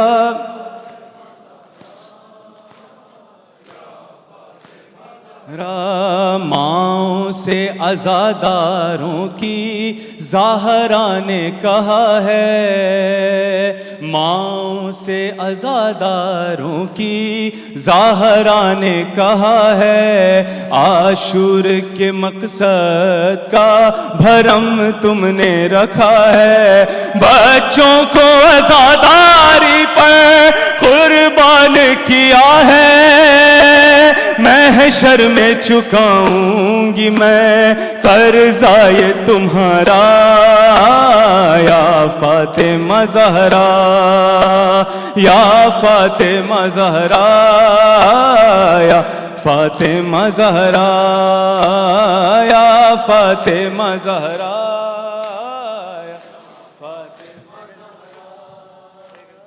یا فاطمہ زہرا فاطمہ زہرا یا فاطمہ زہرا راہ یا زخم دل کے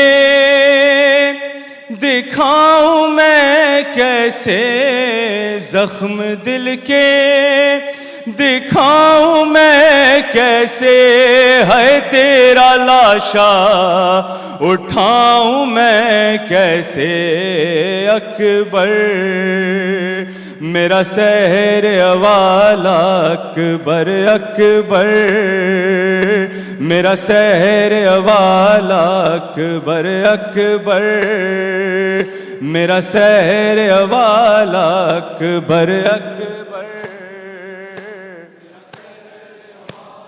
اکبر اکبر میرا سن کے لاش اکبر پہ شاہ جب پہنچے، دل کو ہاتھوں سے تھام کر بولے، تیری فرقت نے علی اکبر آگ دل میں میرے لگا دی ہے، آگ دل کی بجھاؤں میں کیسے، آگ دل کی بجھاؤں میں کیسے، ہے تیرا لاشا اٹھاؤں میں کیسے، اکبر میرا سحر والا اکبر، اکبر میرا سحر والا اکبر، اکبر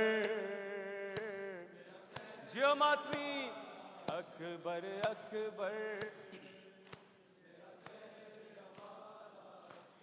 تو ہے کڑیل جوان اے بیٹا، باپ تیرا ضعیف ہے کتنا، نور آنکھوں کا ہو گیا رخسار، مجھ کو آتا نہیں نظر خیمہ، لے کے خیموں میں جاؤں میں کیسے، لے کے خیموں میں جاؤں میں کیسے، ہے تیرا لاشا اٹھاؤں میں کیسے، اکبر میرا سحر والا اکبر، اکبر میرا سحر والا اکبر، اکبر جیو ماتمی والا اکبر، اکبر میرا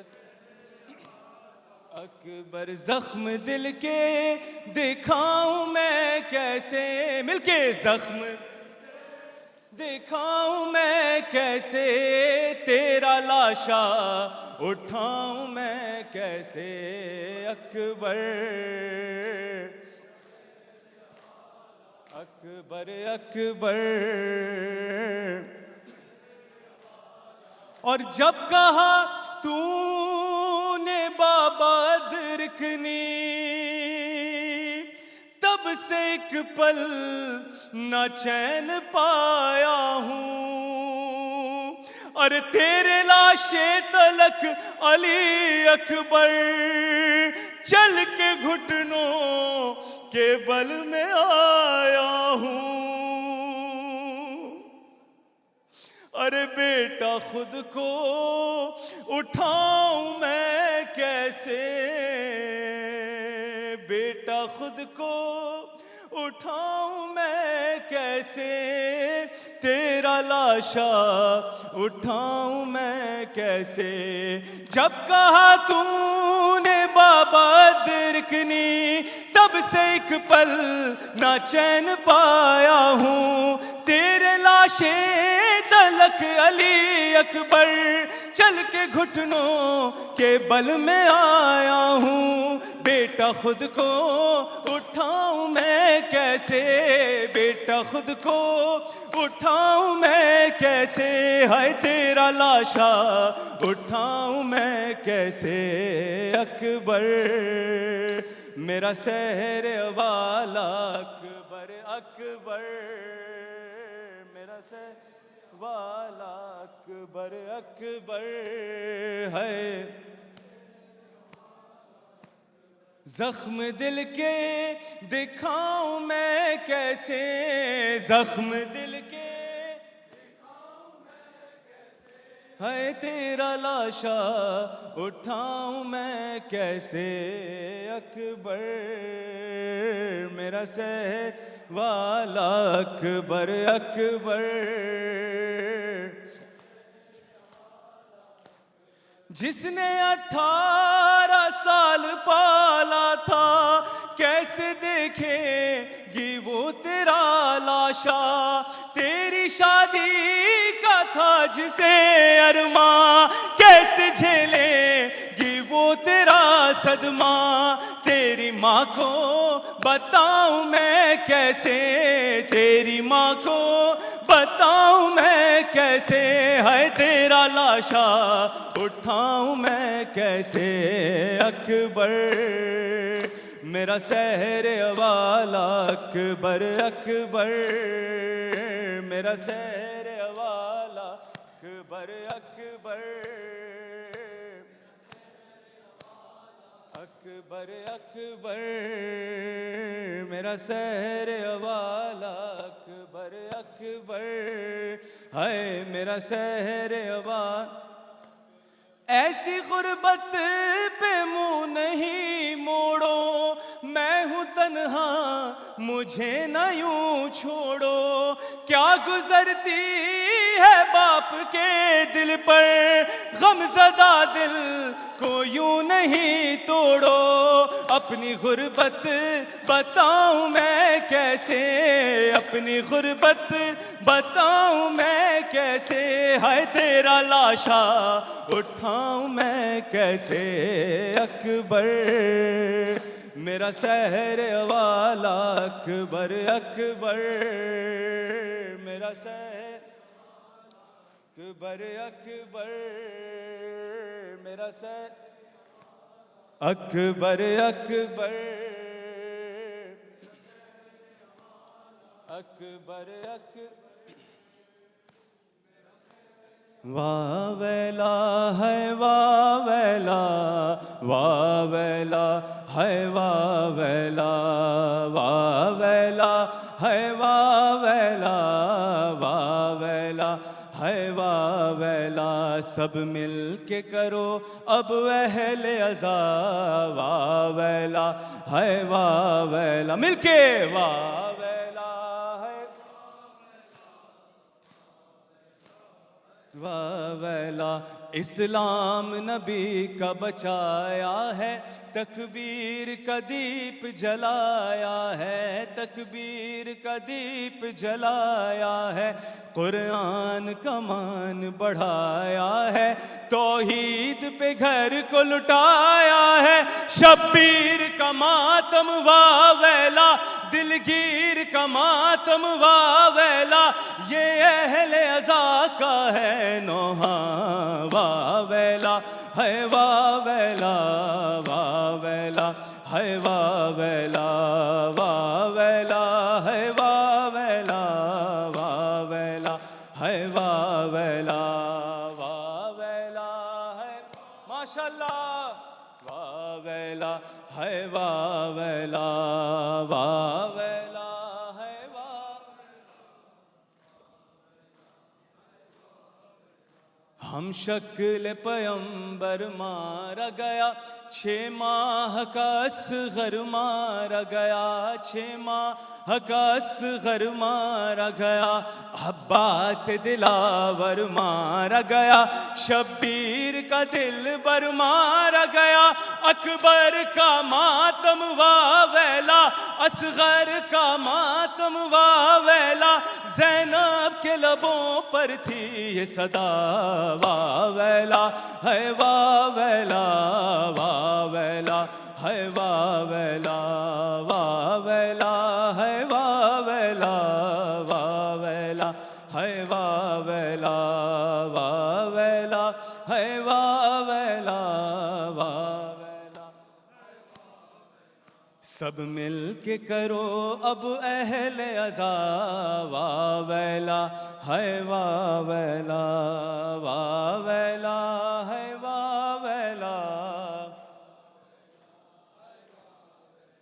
کیسے ہو رقم احوال جفا آدان ستم کچھ ایسا کیا آدان ستم کچھ ایسا کیا قاسم کا جسد پامال ہوا بے حال ہوئی ام فروا قاسم کا ماتم واویلا قاسم کا ماتم واویلا بے کس کا ماتم واویلا قاسم کا غم ہے اور کبرا واویلا ہے واویلا واویلا ہے واویلا واویلا ہے واویلا واویلا ہے واویلا